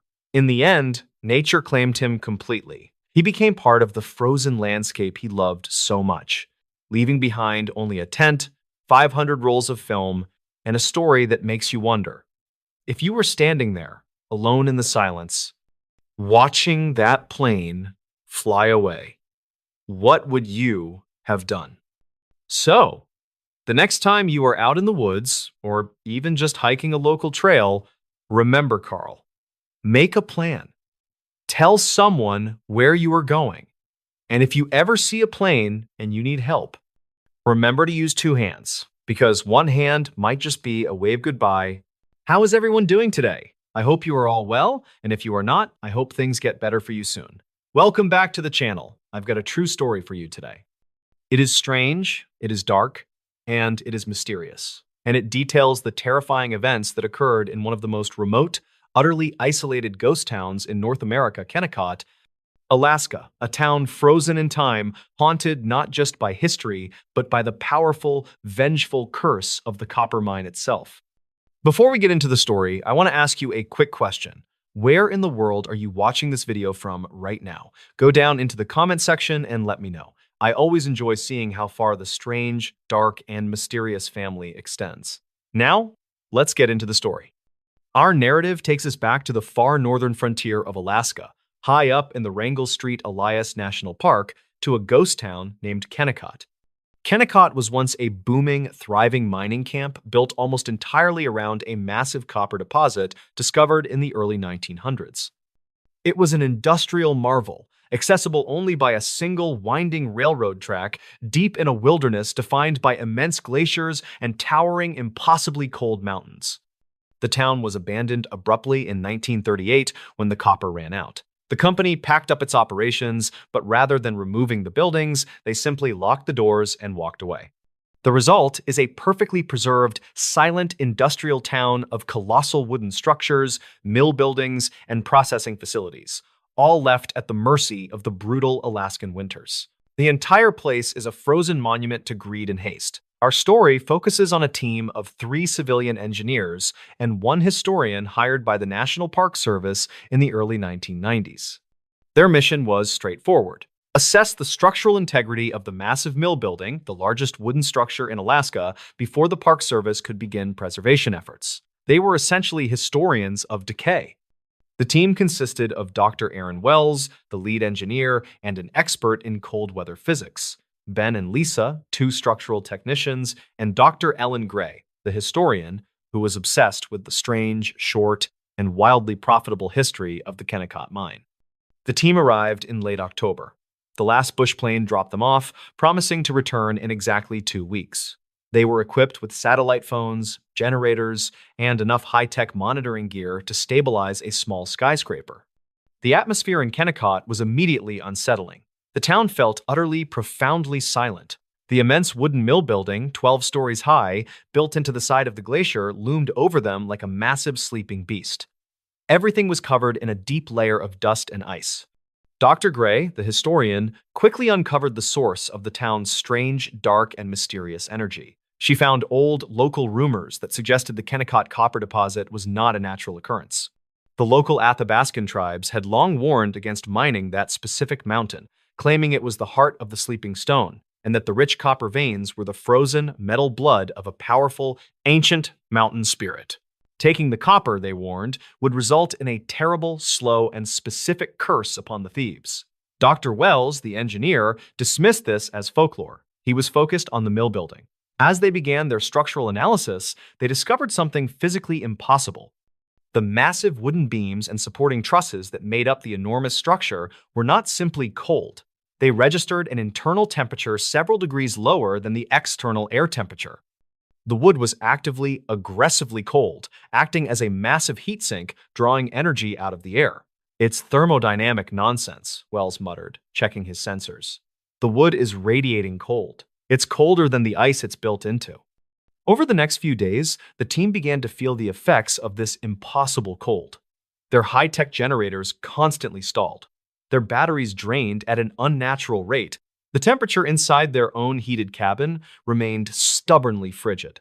Then, the phenomena became more focused and terrifying. Ben, the structural technician, was working alone on the 7th floor of the mill, installing a stress monitor onto a massive beam. He was wearing thick gloves and a heavy parka. Suddenly, he heard a sound, not a human sound, but the sound of heavy, dry, rhythmic metal grinding, as if the huge, silent, ore-crushing machinery deep in the mill's basement had inexplicably roared to life. Ben froze, listening. The sound was followed by a sharp, clear voice, not from the radio, but originating from the hollow wooden walls right next to him. The voice was deep, resonant, and spoke in perfect, clear English, yet it sounded like gravel being scraped against steel. The voice said simply, "Thief, return the blood." Ben threw his tools and scrambled down the 12 flights of stairs in a blind panic. When he reached the bottom, he found the other members of the team, who had heard nothing but Ben's screams echoing in the vast empty structure.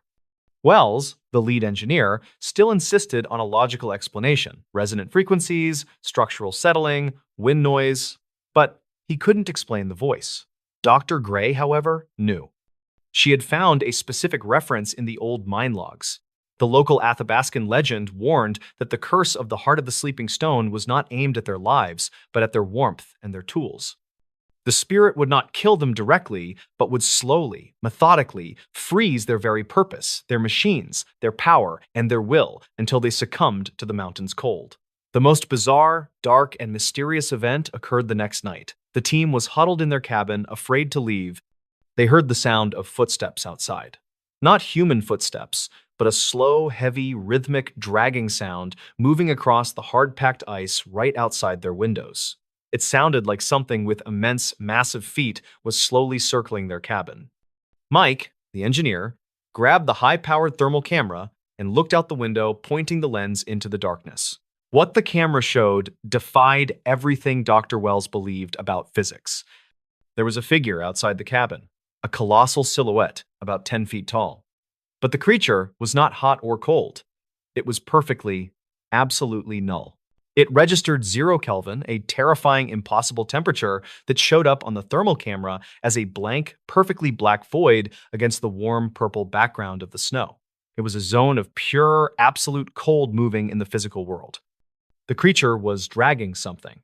The thermal camera captured the sight of a large, heavy, antique copper kettle being dragged across the ice. The kettle was radiating a fierce, localized heat, the only warm spot in the entire scene, glowing white-hot against the creature's cold blackness. As the creature stopped right outside their door, the voice, the grinding, gravelly voice, spoke again, inside their heads this time. "The warmth is mine. It leaves with the blood." The team understood the horrifying symbolism. The copper was the blood of the mountain, and the creature, the vengeful spirit, was collecting the copper and the heat energy it represented, storing it in the copper kettle before taking it back to the frozen core of the mill. Dr. Wells, abandoning all pretense of scientific objectivity, realized the only way to survive was to somehow break the curse's focus. They had 1 day left before the bush plane was due. They had to survive until morning. Wells developed a desperate plan. They had to return the source of the heat back to the mill, confusing the spirit's focus. The primary heat source in the cabin was their generator. They managed to haul the heavy, sputtering generator out onto the snow and dragged it toward the colossal mill building. The air grew impossibly cold as they neared the mill, the internal cold of the wood now actively attacking them. Their eyelids felt glued shut, and their lungs burned.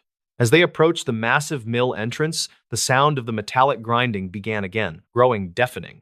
They saw the creature. It was standing at the threshold of the mill, its null-black form outlined by the dim moonlight. The copper kettle was sitting at its feet, radiating intense, pure heat. Wells, on the verge of collapse, pushed the sputtering generator over the threshold. The generator roared, spewing heat and exhaust into the cold air. The moment the generator's heat hit the ground, the creature reacted. It let out a single, piercing, non-acoustic shriek of pure, telepathic pain that knocked the team backward onto the ice. The mill building then reacted.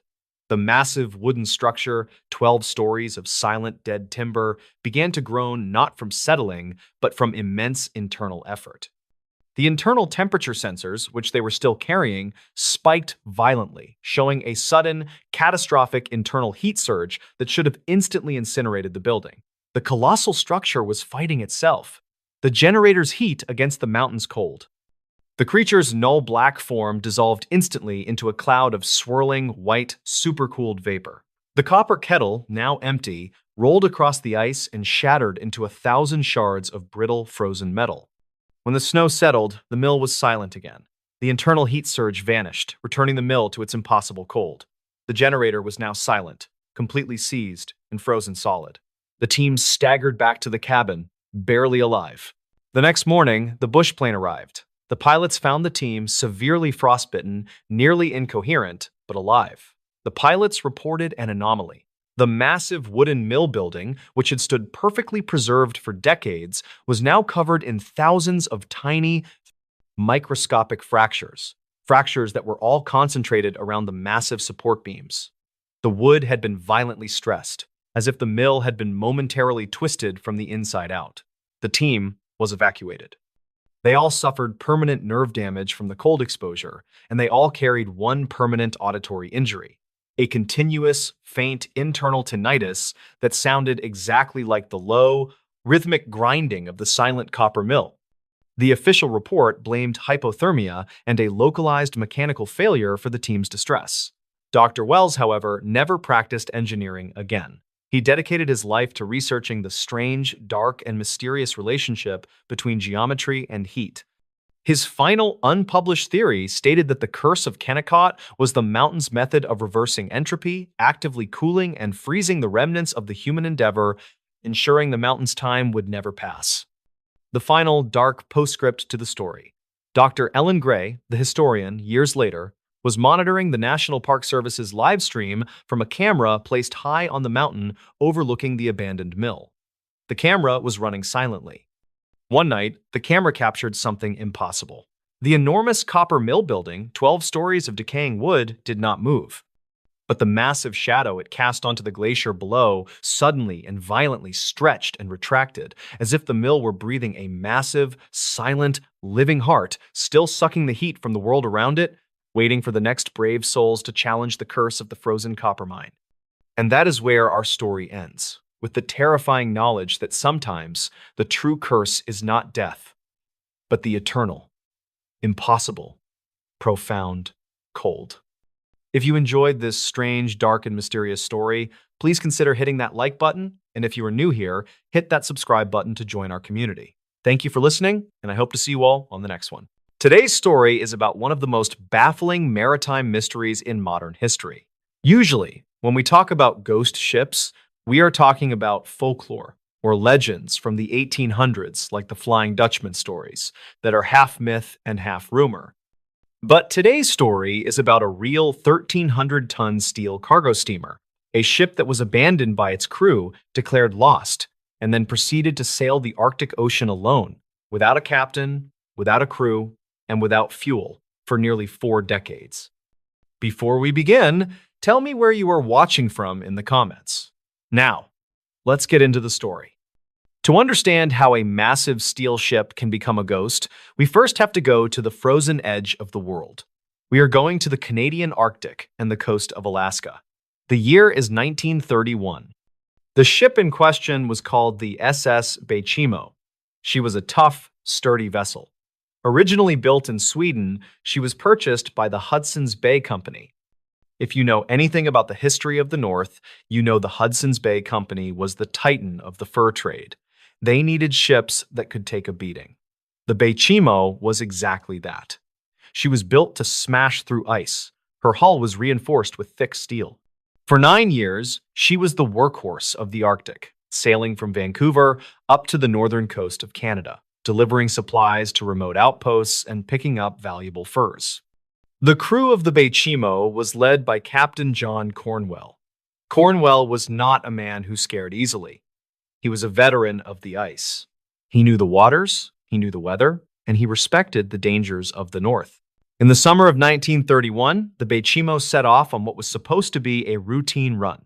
They sailed north, threading their way through the treacherous waters, stopping at various trading posts. The trip was successful. The hold was full of furs worth millions of dollars in today's money. They turned the ship around and began the long journey home to Vancouver. But the Arctic in 1931 had other plans. Winter came early that year. And when winter comes to the Arctic, it does not knock on the door. It kicks the door down. By late September, the weather turned violent. The temperature plummeted. The sky turned a bruised purple and black, and the ocean began to solidify. On October 1st, the Bechimo was near the tiny settlement of Barrow, Alaska. This is the northernmost point of the United States. The water around the ship began to thicken into what sailors call Brazil ice, a slush that signals the ocean is freezing. Within hours, the slush turned into hardpack ice. The Bechimo, despite her reinforced hull and powerful steam engine, began to slow down. The ice was not just floating on the surface, it was squeezing the ship. Imagine a vice grip made of millions of tons of white concrete. Captain Cornwell pushed the engines to full power. The ship shuddered. The metal groaned. But the ice was too thick. The Bechimo ground to a halt. She was trapped. At first, the crew was not panicked. This happened in the Arctic. You get stuck, you wait for a shift in the wind, the ice opens up, and you move. They waited for 2 weeks, but the ice did not open. It got worse. The pressure against the hull became immense. The ship started to list or tilt to one side. The crew could hear the rivets popping. It sounded like gunshots ringing out through the steel hull. On October 15th, Captain Cornwell made a difficult decision. He realized that if the ice crushed the ship suddenly, his crew would be trapped inside and dragged to the bottom. He ordered the crew to abandon ship. They did not go far. They walked about a half-mile across the frozen ocean to the solid ice near the shore of Barrow. They built a makeshift shelter, a wooden hut, so they could keep an eye on the ship. Their plan was to wait out the winter, or at least wait until the ship was crushed so they could salvage the expensive furs. So, you have this surreal scene.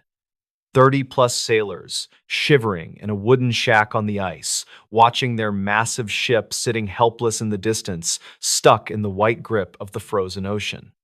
For weeks, they watched. The ship moved a little bit as the ice shifted, but she remained trapped. Then, on November 24th, 1931, the weather went from bad to apocalyptic. A blizzard struck the area. This was not a normal snowstorm. This was a whiteout hurricane. The wind screamed at over 60 miles per hour. The temperature dropped to minus 50 degrees. The visibility was 0. If you held your hand out in front of your face, you could not see your fingers. The crew in the hut huddled together, praying the roof would not blow off. For 3 days, the storm raged. They could not leave the hut. They could not see the ship. They could only listen to the wind howling like a banshee. Finally, the storm broke. The wind died down. The sun, which was barely rising at this time of year, cast a pale light over the frozen ocean. Captain Cornwell and his men stepped out of the hut. They looked toward the spot where the Bechimo had been stuck for over a month. The The spot was empty. There was nothing there, just a jagged ridge of pressure ice. Captain Cornwell stared at the empty horizon. His heart sank. He assumed the obvious. The blizzard and the pressure of the shifting ice had finally crushed the hull, and the Bechimo had sunk to the bottom of the Arctic Ocean, taking the fortune in furs with her.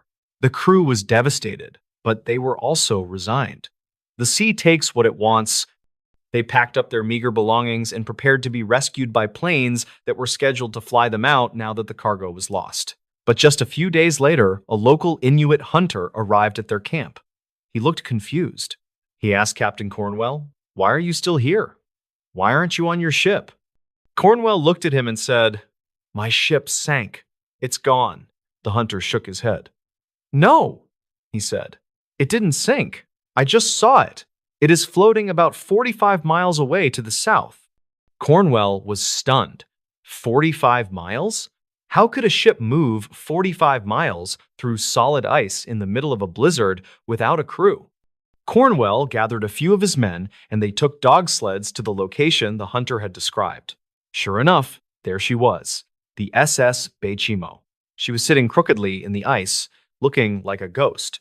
She was covered in snow, rigging frozen, but she was very much afloat. Cornwell boarded the ship. He expected to find it leaking and ruined. But miraculously, the ship was intact. The hull had not been breached. However, Cornwell made a calculation. He looked at the damage to the rudder, he looked at the winter setting in, and he decided that the ship was not seaworthy enough to be sailed back to civilization. He figured it was only a matter of time before she actually sank. So, the crew frantically unloaded the most valuable furs, about half the cargo, and loaded them onto sleds. They worked until they were exhausted. Then, for the second time, Captain Cornwell abandoned the Bechimo. He left her to die. He assumed that within a week she would be at the bottom of the sea. Captain Cornwell was wrong. This was the moment the SS Bechimo ceased to be a normal ship and became a legend, because the Bechimo did not sink. Instead, she began a journey that would defy the laws of probability. Months passed. Spring arrived in 1932. A dog sledder was traveling near the coast of Herschel Island, hundreds of miles east of where the ship was abandoned. He looked out at the water, and he saw a strange shape drifting in the fog. He got closer. It was a massive, rusty steamship. It was drifting silently, aimlessly. There was no smoke coming from the stack, no lights on the deck. It was the Bechimo. She had survived the winter alone. This was just the beginning. Over the next few years, reports started flooding in from all over the Arctic. Inuit hunters, explorers, and traders would report seeing the ghost ship of the Arctic. Sometimes she was stuck in the ice, looking like a monument. Sometimes she was drifting freely in open water, moving against the current as if she were being steered by an invisible hand. In 1933, 2 years after she was abandoned, a group of indigenous Alaskans and some fur trappers spotted the ship drifting near the coast. It was a calm day. They decided to board her. They thought, hey, there is still cargo on this ship. There are supplies. There is valuable equipment. They paddled their small boats out to the steel giant. They climbed up the rusted ladder. The deck was eerie. It was perfectly silent. The only sound was the wind whistling through the cables. They went below deck. It was like a time capsule. There were plates on the tables in the mess hall. There were books in the captain's quarters. There were still bales of fur in the hold. But while they were inside exploring, the Arctic weather turned on them. A sudden, violent storm blew in out of nowhere. The wind picked up and the ice began to move. The trappers realized they could not get back to their small boats. The waves were too high, and the ice floes were smashing against the hull. They were trapped. For 10 days, these men were prisoners on the ghost ship. Imagine the terror. You are trapped on a derelict vessel that has been drifting for 2 years. You have no idea where it is going. You have no idea if the hull is about to snap in half. You are drifting blindly into the dark, freezing ocean. They survived by eating the canned food that had been left in the galley back in 1931. They slept in the crew's bunks, listening to the metal groan and shriek as the ice squeezed the ship. They must have wondered if the ghosts of the crew were watching them. Finally, after 10 agonizing days, the storm broke. The ship drifted close enough to a large ice floe that the men were able to jump off and walk back to land. They left empty-handed, terrified, and happy to be alive. The Bechimo drifted away again, as if she had just wanted company for a few days. You would think that eventually someone would salvage this ship. I mean, it is a 1,300-ton vessel worth a fortune. In 1939, 8 years after the abandonment, a daring captain named Hugh Poulsen spotted the Bechimo. Captain Poulsen was a man of action. He saw the ship and said, "I am going to bring her in." He maneuvered his own ship next to the ghost ship. He managed to get towing cables attached to her bow. This was it. The Bechimo was finally going to be captured. But the Bechimo seemed to have a will of its own. As soon as Poulsen began to tow her, the ice moved in. It was almost targeted. Massive blocks of jagged ice began to slam into Poulsen's ship. The tow lines pulled tight, threatening to capsize his vessel. The ice was closing in so fast that Poulsen realized he had a choice. He could cut the Bechimo loose, or he could go down with her. With a heavy heart, Poulsen ordered his crew to take axes and chop the tow lines. The cables snapped with a sound like a whip crack. The Bechimo drifted free, disappearing into the white mist. It was almost as if the ship was mocking him. She refused to be owned. She refused to be saved. The years rolled on. 1940, 1945, 1950. The world changed. World War II happened. Man invented the atomic bomb, jets started flying in the sky, and through it all, the SS Bechimo kept sailing. She became a part of the landscape. Pilots flying over the Arctic would look down and see her, a rusty brown speck in a world of white. She was seen off the coast of Alaska. She was seen in the Beaufort Sea. She was seen near the Chukchi Sea. She covered thousands of miles, zigzagging back and forth, defying every prediction of naval architects who said she should have sunk decades ago. How was this possible? How can a steel ship survive the crushing power of the Arctic ice for that long without maintenance? Theories abound. Some say she was just lucky, always finding the path of least resistance. Others say she was light in the water because the heavy cargo had been removed, allowing her to ride up on top of the ice rather than being crushed by it. And of course, the locals began to whisper that the ship was cursed or possessed, steered by the spirits of the North who wanted to keep her as a trophy. The final confirmed sighting of the SS Bechimo happened in 1969. Think about that. 1969. That is the year humans walked on the moon. That is 38 years after she was abandoned. A group of Inuit hunters in the Beaufort Sea saw the ship. She was frozen in a large pack of ice, looking more like a part of the iceberg than a ship. She was rusted, battered, and beaten, but she was still upright. She was still there. After 1969, she vanished. No one has seen her since. In 2006, the Alaskan government launched a project to find the ghost ship of the Arctic.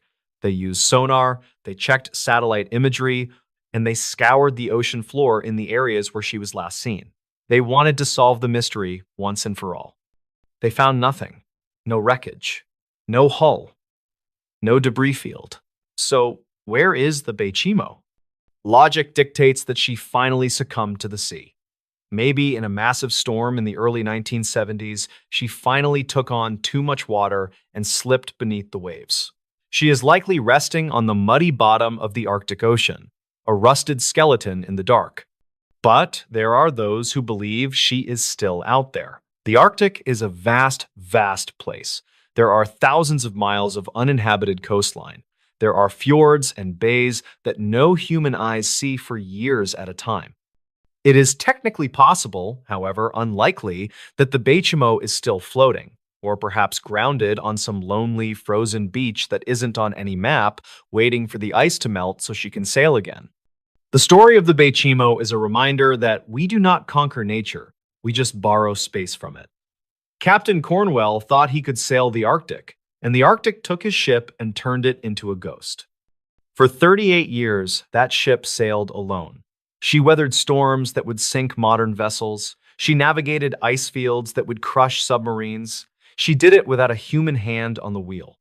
And if you are ever on a boat in the freezing waters north of Alaska and the fog rolls in thick and heavy and you see a dark shape drifting silently toward you, do not assume it is just an iceberg. It might be the Bechimo, still refusing to die, still looking for a crew to take her home.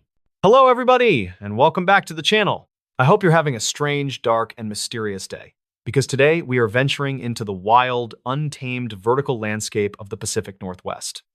This is a story about the primal power of nature, the crushing isolation of the high peaks, and a mystery that involves two highly experienced climbers who reached the summit only to have the mountain itself devour them whole. This is the story of the night the mountain ate them. Before we dive into the deep end of the mysterious, do me a favor. If you enjoy this type of content, please take a second to subscribe to the channel, like this video, and let me know in the comments what city you are watching this video from. Your support helps me keep telling these strange, dark, and mysterious stories. Our story centers on Mount Rainier, the colossal, glacier-covered stratovolcano that dominates the skyline of Washington state. Rainier is magnificent, but it is also one of the deadliest peaks in the world, responsible for hundreds of climbing fatalities. The event we are focusing on took place in the late summer of 1998. Our protagonists are two men, Ethan Cole and Marcus Bell. They were not tourists, they were seasoned professionals. Ethan was a veteran mountain guide with dozens of successful ascents of Rainier. Marcus was a highly skilled search and rescue technician. They were both physically impeccable and technically brilliant. They decided to attempt a difficult, rarely used route on the mountain's eastern face, a punishing, technical climb known for its deep crevasses and volatile weather. They planned a 4-day expedition, fully stocked with emergency supplies, satellite phones, and specialized mountaineering gear. Their objective was not just the summit, but to test a new geological sensor for the National Park Service. They departed on a Thursday morning, leaving their itinerary and coordinates with the park's ranger station. For the first 3 days, the climb went perfectly. The weather was clear, the ice was solid, and the men were making excellent time. Their scheduled check-ins with the ranger station were routine and cheerful. On Sunday morning, the 4th day, the weather changed dramatically. A sudden, unexpected storm rolled in, a ferocious whiteout blizzard that dropped visibility to 0 and sent temperatures plummeting. The last satellite phone call came in at exactly 10:05 a.m. Ethan's voice was strained, but calm. Ranger Base, this is Cole. We've reached the summit. We are logging the sensor data now. The storm hit fast. Visibility is 0. Winds are 60 knots. We are establishing the emergency summit anchor and beginning descent immediately. We'll check in at Camp Muir in 8 hours.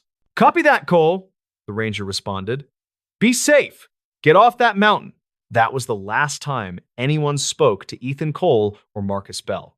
8 hours passed. No check-in at Camp Muir. 12 hours passed. No call. 24 hours passed. The storm raged relentlessly. On Monday morning, when the storm finally broke, revealing a clear, brutal blue sky, the largest search and rescue operation in the history of Mount Rainier was launched. Dozens of teams, helicopters, and specialized radar equipment scoured the summit area. The conditions were perfect for spotting anything. The snow was fresh and the visibility was unlimited. The search teams expected to find one of two things: the men's emergency anchor and their bodies encased in ice, or a debris field indicating a fall down the face.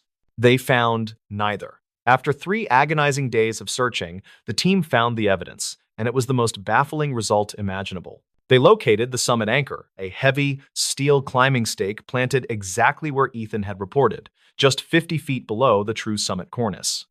The anchor was secure, and the rope attached to it had been meticulously cut, not broken, suggesting the men had finished their task and started their descent. Following the rope track, they found the men's packs. The 2 large, brightly colored climbing backpacks were discovered neatly stacked, resting on a flat slab of rock near the edge of a small crevasse. The packs were full, containing food, extra clothing, and emergency beacons.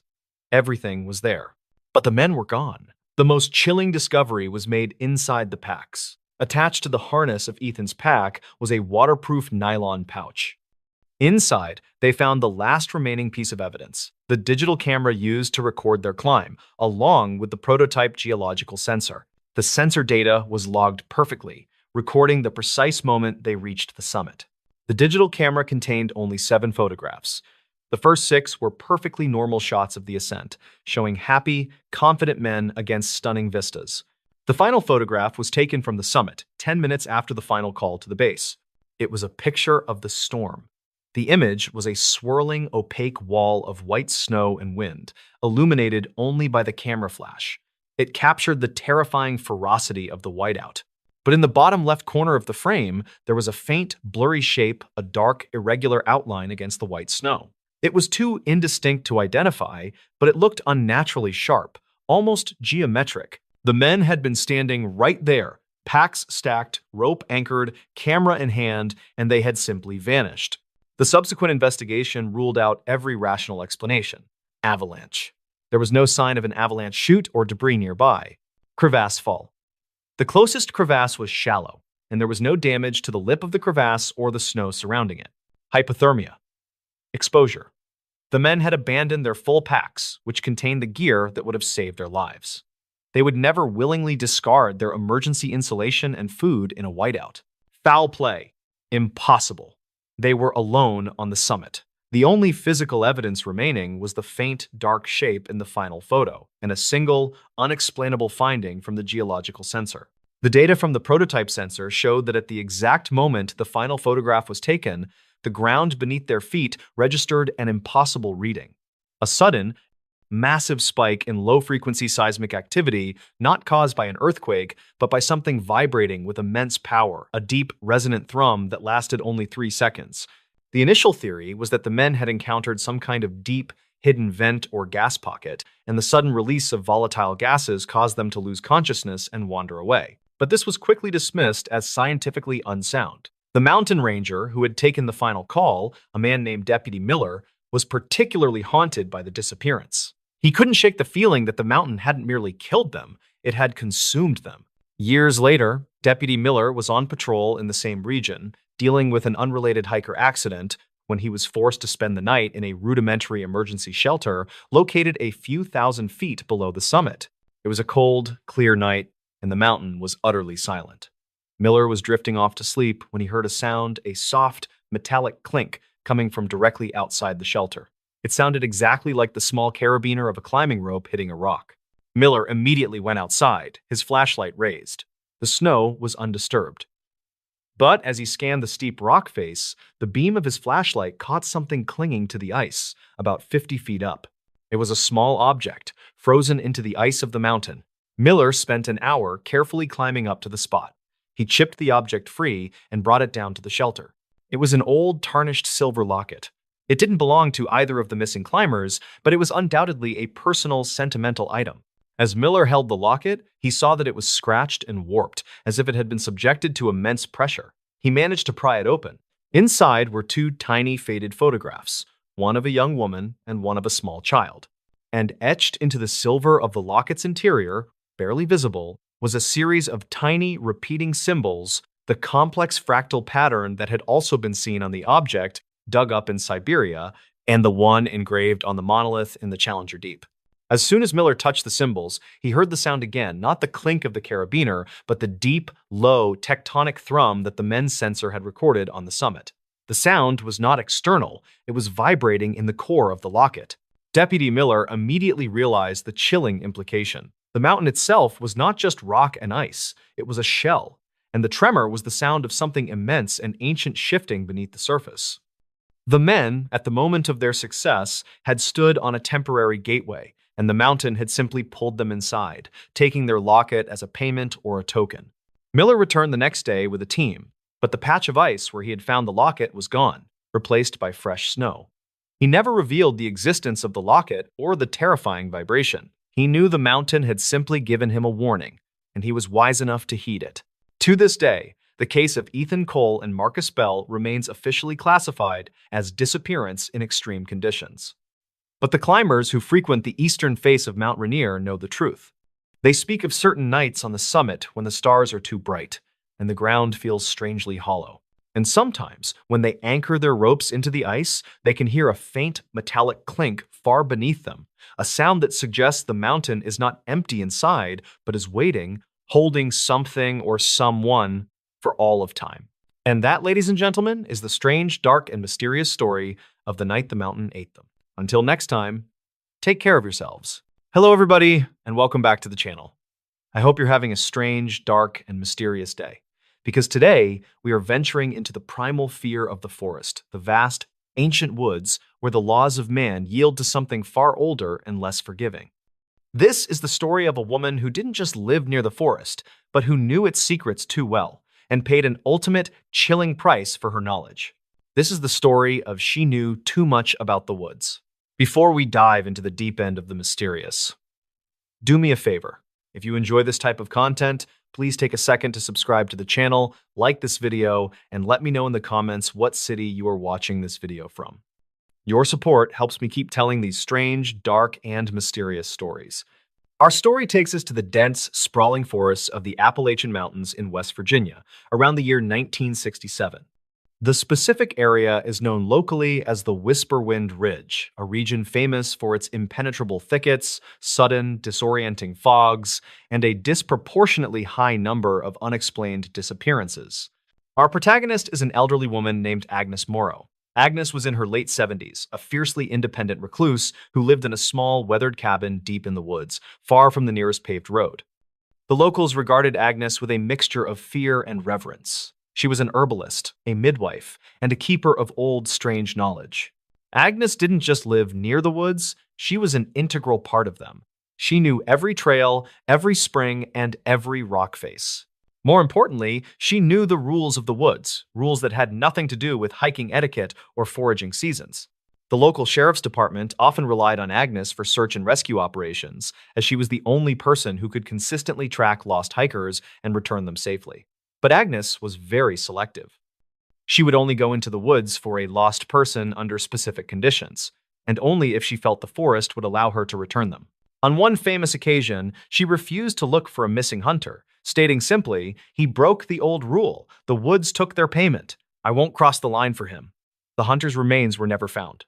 The main person in our story who knew Agnes best was Deputy Earl Jenkins. Earl was a young, skeptical officer who, despite his scientific training, couldn't deny Agnes's unsettling accuracy. In the summer of 1967, a major search effort was launched for a missing family of 4, the Millers, who had vanished while hiking a supposedly well-marked trail near Whippoorwind Ridge.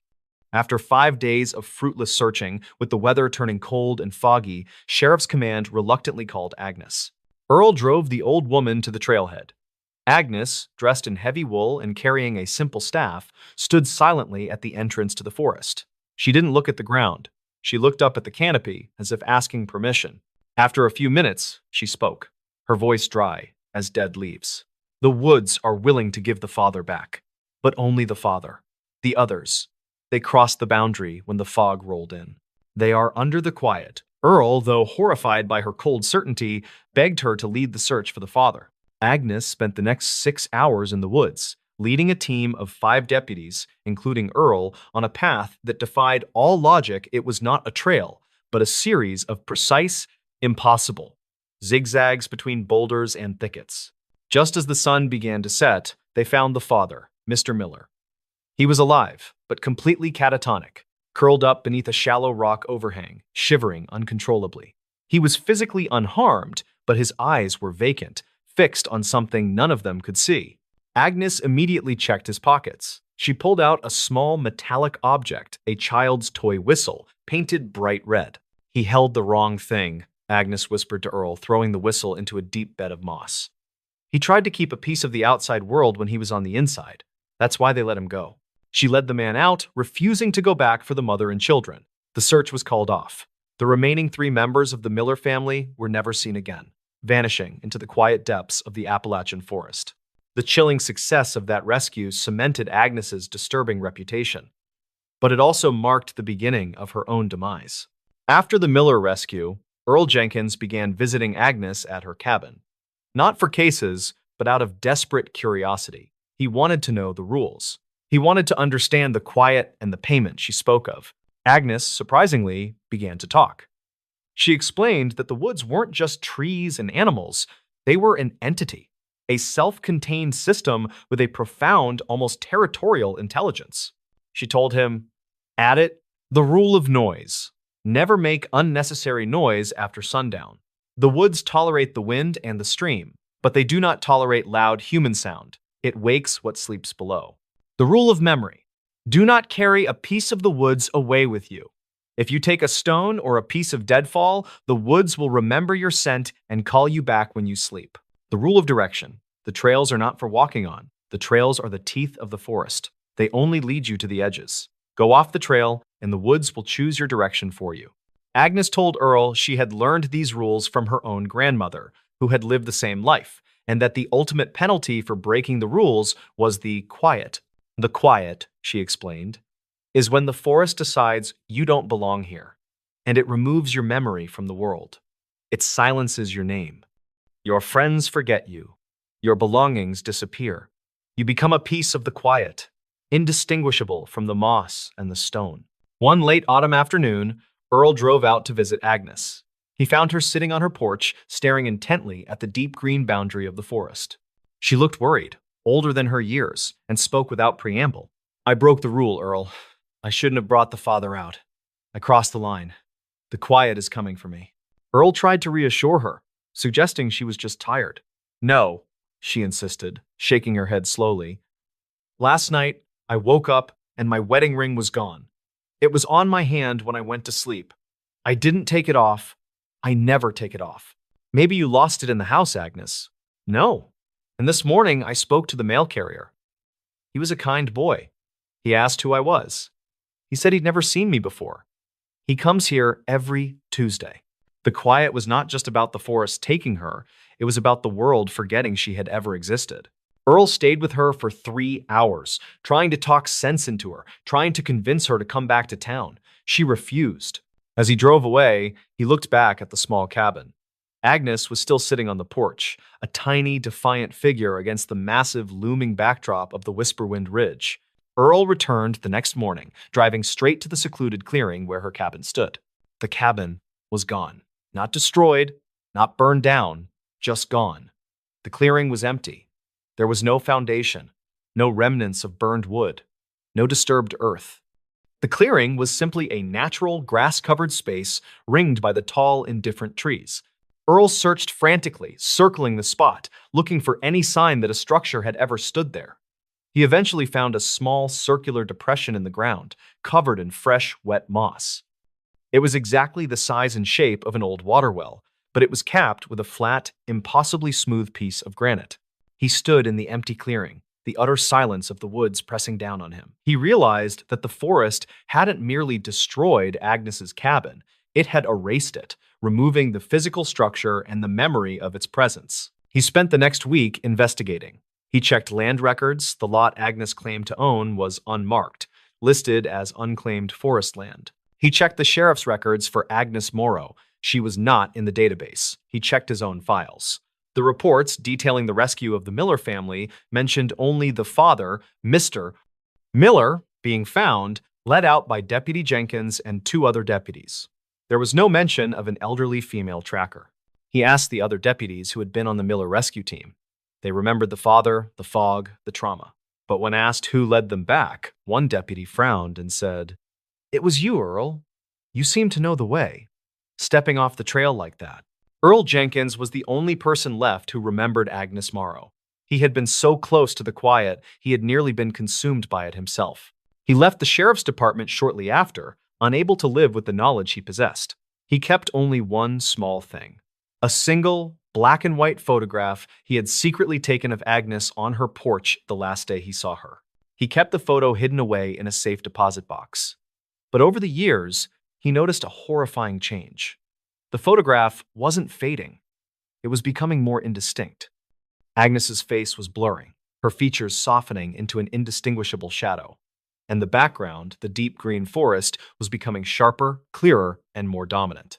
The quiet was still working, slowly erasing her image from the physical world, piece by piece.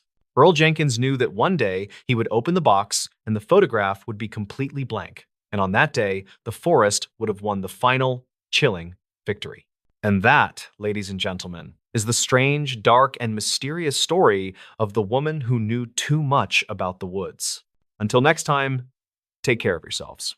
How is everyone doing today? I hope you are all well, and if you are not, I hope things get better for you soon. Welcome back to the channel. I've got a true story for you today. It is strange, it is dark, and it is mysterious, and it all revolves around one man's final confession. A confession that didn't just reveal a crime, but claimed to reveal the actual terrifying truth about the devil himself. Before we get into the story, I want to ask you a quick question. Where in the world are you watching this video from right now? Go down into the comment section and let me know. I always enjoy seeing how far the strange, dark, and mysterious family extends. Now, let's get into the story. This chilling account takes us back to the early 1980s, to a place called Redemption County, which is a fictional name for a very real, very secluded correctional facility located deep in the high desert of the southwestern United States. Redemption County Prison was known for housing some of the most heinous, high-security offenders in the state. The walls were thick, the surveillance was constant, and the atmosphere was heavy with the weight of despair and regret. Our main character is not a criminal, but a man named Father Thomas. Father Thomas was a prison chaplain. He was a man of deep faith, quiet demeanor, and a career dedicated to providing spiritual counsel to men whom society had long forgotten. He had seen it all: murderers, thieves, cult leaders. He believed in the human capacity for redemption, no matter how bleak the past. One of the inmates under his care was a man named Elias Thorne. Elias Thorne was an anomaly, even for Redemption County. He was in his late 40s, serving 3 life sentences for a string of truly horrifying, premeditated murders committed over a period of just 3 years. Thorne was not a man of sudden passion. He was a meticulous, cold, and highly intelligent killer. What made him especially notorious was his almost unnerving calm. He never fought his conviction. He never expressed remorse. He just sat in silence. For 8 long years, Thorne refused to speak to anyone, including Father Thomas. He ate his meals, followed the rules, and spent his days staring blankly at the beige wall of his cell. He was the most silently compliant and therefore the most unsettling inmate in the entire facility. Then, everything changed in the late autumn of 1983. Thorne, for the first time in nearly a decade, requested an audience with Father Thomas. The father arrived at the maximum security visitation room. It was a small room separated by thick, reinforced glass. Thorne was seated on the opposite side, shackled at the wrists and ankles. Thorne finally looked at Father Thomas. His eyes were not cold, they were simply empty. "Father," Thorne said, his voice a dry, rasping sound from years of disuse, "I need to confess." Father Thomas was overjoyed. He had spent years praying for this moment. He believed that even the darkest soul could find peace. "Elias," the father said gently, "I am here for you. Tell me what is weighing on your soul." Thorne leaned forward, his mouth close to the perforated speaker in the glass. "It's not about the crimes, Father. Those are just symptoms. I need to tell you about the deal. I need to tell you the truth about the one who waits." Father Thomas felt a momentary chill. Many inmates spoke of the devil, trying to rationalize their terrible deeds. This was common. "Start from the beginning, Elias," the father instructed. Thorne began his story, speaking in a low, even monotone that managed to be utterly captivating and deeply disturbing all at once. He explained that before the murders, he had been a miserable, failed man. He was struggling financially, professionally, and personally. He felt ignored by the world. One night, while sitting alone in his dilapidated apartment, staring out the window at the rain-slicked city street, he decided he had had enough. He was going to end his life. But just as he reached for the pills, a voice spoke in the room. Thorne described the voice not as booming or demonic, but as intimate and reasonable. It sounded like a late-night talk show host, smooth, calming, and persuasive. The voice addressed Thorne by name and offered him a simple, elegant solution to all his problems: power. "The voice told me that the world was a messy, inefficient place," Thorne confessed. "It said that people were merely obstacles to be navigated. It offered me the clarity and the means to take what I wanted, to succeed beyond my wildest dreams, and to experience life fully without the petty limitations of morality." The voice presented itself not as a spiritual enemy, but as an architect of efficiency, a being dedicated to streamlining human experience by removing guilt, empathy, and consequence. Thorn described the meeting. It wasn't in a flash of fire and brimstone. It was subtle. He simply agreed to the terms. "What were the terms, Elias?" Father Thomas asked, leaning closer to the glass. Thorn smiled, a slow, utterly chilling movement of his mouth. "The terms were simple, Father. Total clarity. I would no longer see people as human beings. I would see them as resources or annoyances. The payment was not my soul in some distant future. The payment was immediate and continuous worship, not through prayer, but through action." Thorn explained that the moment he agreed, he was flooded with an unnerving sense of peace and a chillingly objective view of the world. The world was no longer confusing, it was a simple problem to be solved. The voice, which Thorn finally admitted he knew was the devil, then gave him his first instruction: demonstrate your commitment. Thorn's first victim was not random. It was his former business partner, a man who had cheated him out of a significant amount of money. Thorn described the planning and the execution of the murder with the detachment of a scientist describing an experiment. There was no fear, no regret, just cold, clinical precision. When he finished the act, he didn't feel horror, he felt empowerment. The voice, silent until then, returned, expressing deep, smooth satisfaction. "That's how he works, Father," Thorn whispered, his eyes wide with a terrifying kind of clarity. "He doesn't want you to sign a scroll with blood. He wants you to live for him. He wants you to prove that morality is just a suggestion." Thorn continued his spree for 3 years, becoming wealthier, more influential, and entirely devoid of human feeling. He saw the devil not as a monster, but as a subtle, invisible influence on the world, one that only needed an invitation. But here is where the story truly becomes strange, dark, and mysterious. "I started to see him, Father," Thorn said, his voice dropping even lower. "Not with my eyes, but in the details, in the chaos, in the mundane." Thorn explained that the devil was not the beast with horns and a tail depicted in ancient texts. The devil, according to Thorn's confession, was incomplete. "He is not God's enemy, he is God's shadow," Thorn insisted. "He cannot create, he can only corrupt. He cannot inspire, he can only persuade. He is a master puppeteer, but he needs a string, a human flaw to manipulate." Thorn claimed that every major tragedy, every small moment of malice, every single instance of deliberate cruelty in human history was the devil working. He wasn't directing a single army. He was a billion subtle nudges, a million whispers of self-interest, a quiet suggestion of justifying the terrible thing. He's the reason why the person in front of you at the grocery store suddenly decides to take the last parking spot, even though they saw you waiting. Thorn elaborated. He's the reason a politician can look into the camera and lie with perfect conviction. He's the patron saint of the justification. Thorn's confession had now shifted from a criminal account to a complete, terrifying theological breakdown of evil. Father Thomas listened, his knuckles white against the table, realizing this was not the usual prison rant. This man spoke with the authority of absolute, terrifying certainty. Then came the reason for the final confession. "I stopped believing in him, Father," Thorn admitted. "After the 3rd year, the clarity faded. The power turned to ash. I realized that my success was entirely empty.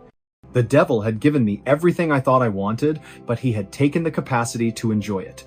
He leaves you rich, powerful, and utterly, profoundly bored." The moment Thorn had that realization, the moment he felt a flicker of regret, the devil abandoned him. "He never came back, Father. He just left. He doesn't waste time on the broken toys. I was arrested a week later because I stopped caring enough to cover my tracks. I wanted to be caught." Thorn then delivered the punchline, the terrifying climax of his confession. "He is not waiting for your death, Father. He is not in hell. He is everywhere, sitting quietly in the corners of human ambition, whispering that it is okay to be selfish, that no one is watching, that you deserve more, and that the rules don't apply to you." Thorn fixed Father Thomas with his empty eyes. "The truth about the devil, Father, is that he is just a very, very patient editor of the human story, always making small changes that lead to a catastrophic final draft. I saw the final draft, and that's why I'm here." After this final, chilling statement, Elias Thorn fell silent again. He never spoke another word. He died a quiet death in his cell 3 weeks later from what the medical examiner termed natural causes, though Father Thomas always suspected it was more complicated than that. Father Thomas, bound by the sacred seal of confession, never revealed the details of Thorne's crimes, but he did share the philosophical core of what he heard, the strange, dark, and mysterious description of an evil that was not mythical, but deeply, terrifyingly mundane. The father left the priesthood shortly after and devoted the rest of his life to studying historical accounts of small-scale, inexplicable human cruelties, always searching for the subtle, persistent signature of the architect of efficiency. He wrote a series of heavily coded journals detailing Thorne's insights, warning that the greatest enemy of mankind was not the fiery abyss, but the quiet, reasonable voice inside our own heads that justifies the terrible things we do. And that is the strange, dark, and mysterious truth about the devil as revealed in the last confession of Elias Thorne.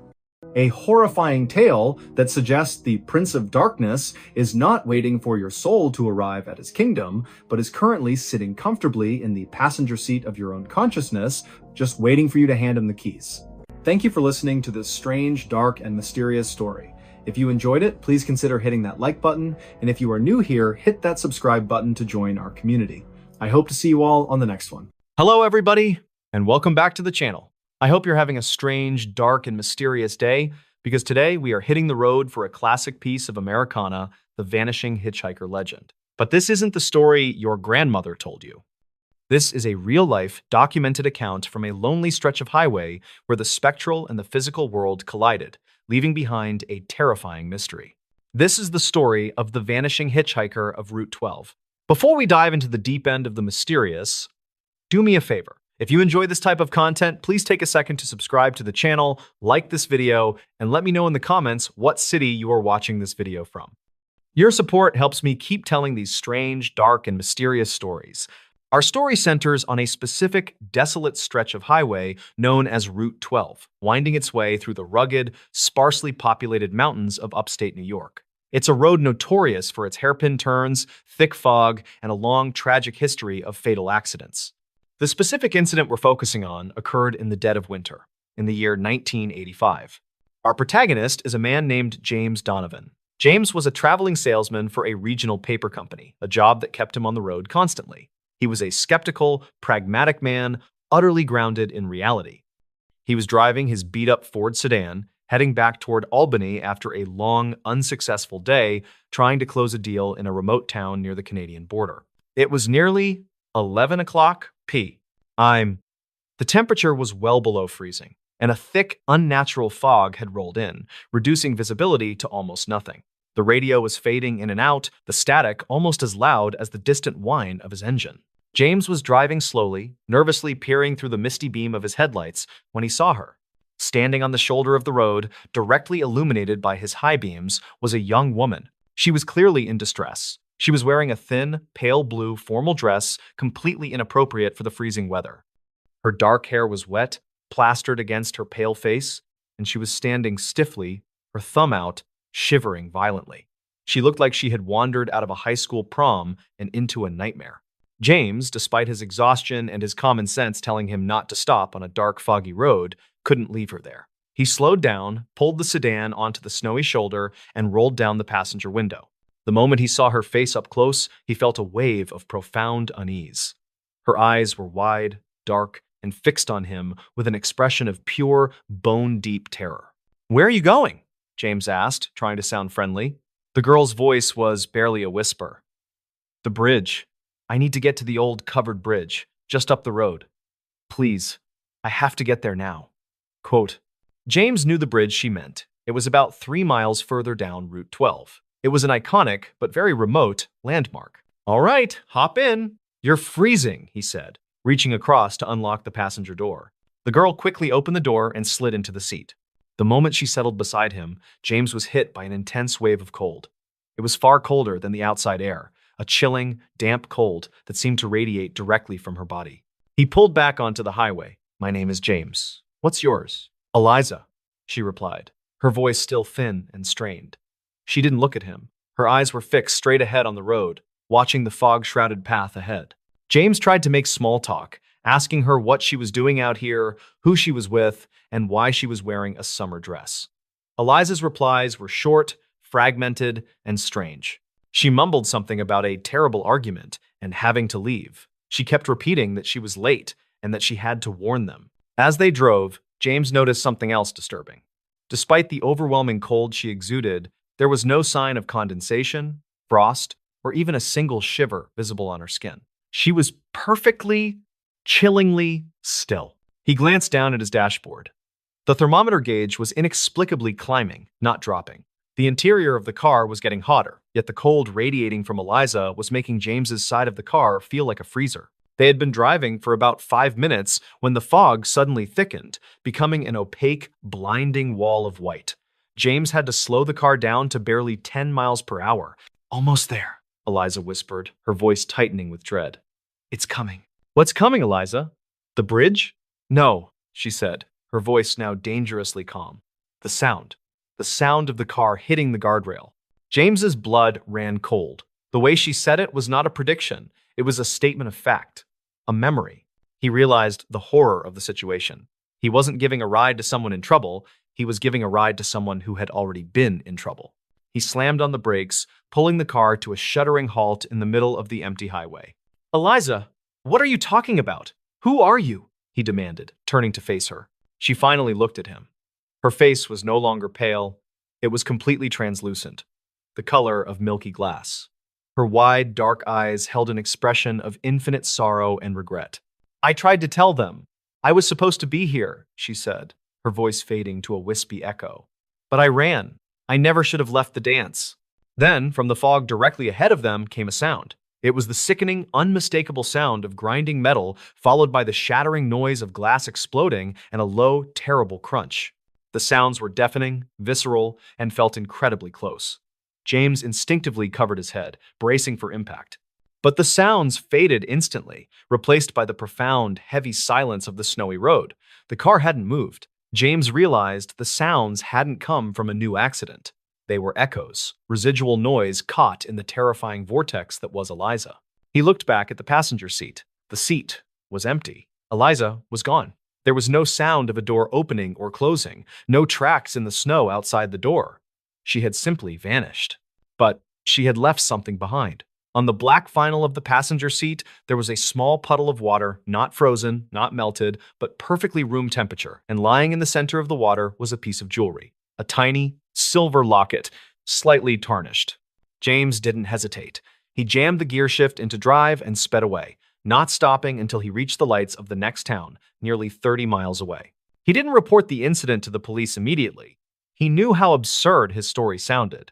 Instead, the next day, using the information he gleaned from local historical records, he drove back to the small town near the Canadian border. He went to the local library and started digging through old newspaper archives from the 1960s. He found it on the third day. A yellowed clipping from the town paper, dated November 24th, 1962. The headline read, "Tragedy Strikes Prom Night. 3 high schoolers killed in Route 12 crash." The article detailed how 3 students, 2 boys and a girl, had died in a massive car crash after leaving a high school dance. They had hit a patch of ice, slid, and slammed into the guardrail near the covered bridge. The names of the victims were listed. One of the names was Eliza Thorne. The article also mentioned a significant detail.